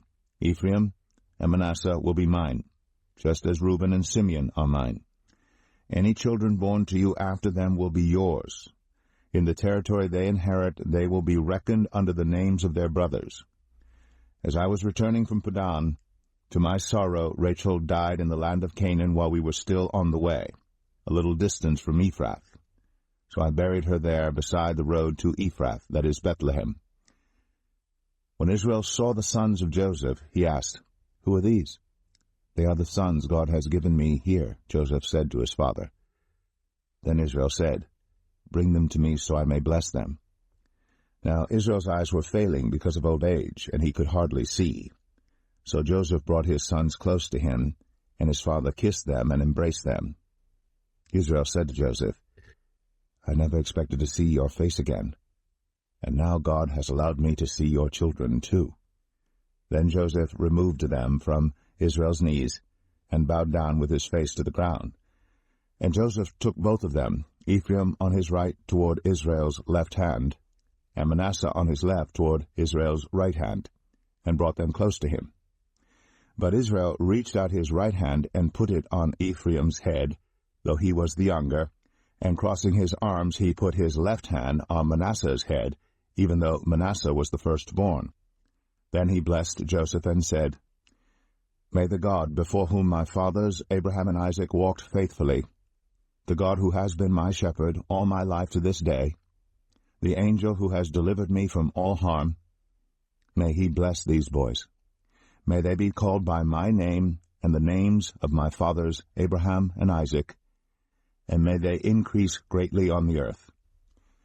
When Joseph saw his father placing his right hand on Ephraim's head, he was displeased, so he took hold of his father's hand to move it from Ephraim's head to Manasseh's head. Joseph said to him, "No, my father, this one is the firstborn. Put your right hand on his head." But his father refused and said, "I know, my son, I know. He too will become a people, and he too will become great. Nevertheless, his younger brother will be greater than he, and his descendants will become a group of nations." He blessed them that day and said, "In your name will Israel pronounce this blessing. May God make you like Ephraim and Manasseh." So he put Ephraim ahead of Manasseh. Then Israel said to Joseph, "I am about to die, but God will be with you and take you back to the land of your fathers. And to you I give one more ridge of land than to your brothers, the ridge I took from the Amorites with my sword and my bow." Genesis 49. Then Jacob called for his sons and said, "Gather round so I can tell you what will happen to you in days to come. Assemble and listen, sons of Jacob. Listen to your father Israel. Reuben, you are my firstborn, my might, the first sign of my strength, excelling in honor, excelling in power, turbulent as the waters. You will no longer excel, for you went up onto your father's bed, onto my couch, and defiled it. Simeon and Levi are brothers. Their swords are weapons of violence. Let me not enter their council. Let me not join their assembly. For they have killed men in their anger, and hamstrung oxen as they pleased. Cursed be their anger so fierce, and their fury so cruel. I will scatter them in Jacob, and disperse them in Israel. Judah, your brothers will praise you. Your hand will be on the neck of your enemies. Your father's sons will bow down to you. You are a lion's cub, Judah. You return from the prey, my son. Like a lion he crouches and lies down. Like a lioness, who dares to rouse him? The scepter will not depart from Judah, nor the ruler's staff from between his feet, until he to whom it belongs shall come, and the obedience of the nations shall be his. He will tether his donkey to a vine, his colt to the choicest branch. He will wash his garments in wine, his robes in the blood of grapes. His eyes will be darker than wine, his teeth whiter than milk. Zebulun will live by the seashore and become a haven for ships. His border will extend toward Sidon. Issachar is a raw-boned donkey lying down among the sheep pens. When he sees how good is his resting place and how pleasant is his land, he will bend his shoulder to the burden and submit to forced labor. Dan will provide justice for his people, as one of the tribes of Israel. Dan will be a snake by the roadside, a viper along the path. that bites the horse's heels, so that its rider tumbles backward. I look for your deliverance, Lord. Gad will be attacked by a band of raiders, but he will attack them at their heels. Asher's food will be rich. He will provide delicacies fit for a king. Naphtali is a doe set free that bears beautiful fawns. Joseph is a fruitful vine near a spring whose branches climb over a wall. With bitterness archers attacked him. They shot at him with hostility, but his bow remained steady. His strong arm stayed limber. Because of the hand of the mighty one of Jacob, because of the shepherd, the rock of Israel, because of your father's God who helps you, because of the Almighty who blesses you, with blessings of the skies above, blessings of the deep springs below, blessings of the breast and womb. Your father's blessings are greater than the blessings of the ancient mountains, than the bounty of the age-old hills. Let all these rest on the head of Joseph, on the brow of the prince among his brothers. Benjamin is a ravenous wolf. In the morning he devours the prey. In the evening he divides the plunder. All these are the 12 tribes of Israel, and this is what their father said to them when he blessed them, giving each the blessing appropriate to him. Then he gave them these instructions. I am about to be gathered to my people. Bury me with my fathers in the cave in the field of Ephron the Hittite, the cave in the field of Machpelah, near Mamre in Canaan, which Abraham bought along with the field as a burial place from Ephron the Hittite. There Abraham and his wife Sarah were buried. There Isaac and his wife Rebekah were buried. And there I buried Leah. The field and the cave in it were bought from the Hittites. When Jacob had finished giving instructions to his sons, he drew his feet up into the bed, breathed his last, and was gathered to his people. Genesis 50. Joseph threw himself on his father and wept over him and kissed him. Then Joseph directed the physicians in his service to embalm his father Israel. So the physicians embalmed him, taking a full 40 days, for that was the time required for embalming. And the Egyptians mourned for him 70 days. When the days of mourning had passed, Joseph said to Pharaoh's court, If I have found favor in your eyes, speak to Pharaoh for me. Tell him, My father made me swear an oath and said, I am about to die. Bury me in the tomb I dug for myself in the land of Canaan. Now let me go up and bury my father. Then I will return. Pharaoh said, Go up and bury your father, as he made you swear to do. So Joseph went up to bury his father. All Pharaoh's officials accompanied him, the dignitaries of his court and all the dignitaries of Egypt, besides all the members of Joseph's household and his brothers and those belonging to his father's household. Only their children and their flocks and herds were left in Goshen. Chariots and horsemen also went up with him. It was a very large company. When they reached the threshing floor of Atad, near the Jordan, they lamented loudly and bitterly. And there Joseph observed a 7-day period of mourning for his father. When the Canaanites who lived there saw the mourning at the threshing floor of Atad, they said, The Egyptians are holding a solemn ceremony of mourning. That is why that place near the Jordan is called Abel Mizraim. So Jacob's sons did as he had commanded them. They carried him to the land of Canaan, and buried him in the cave in the field of Machpelah, near Mamre, which Abraham had bought along with the field as a burial place from Ephron the Hittite. After burying his father, Joseph returned to Egypt, together with his brothers, and all the others who had gone with him to bury his father. When Joseph's brothers saw that their father was dead, they said, What if Joseph holds a grudge against us and pays us back for all the wrongs we did to him? So they sent word to Joseph, saying, Your father left these instructions before he died. This is what you are to say to Joseph. I ask you to forgive your brothers the sins and the wrongs they committed in treating you so badly. Now please forgive the sins of the servants of the God of your father." When their message came to him, Joseph wept. His brothers then came and threw themselves down before him. "We are your slaves," they said. But Joseph said to them, "Don't be afraid. Am I in the place of God? You intended to harm me, but God intended it for good, to accomplish what is now being done, the saving of many lives. So then don't be afraid. I will provide for you and your children." And he reassured them and spoke kindly to them. Joseph stayed in Egypt, along with all his father's family.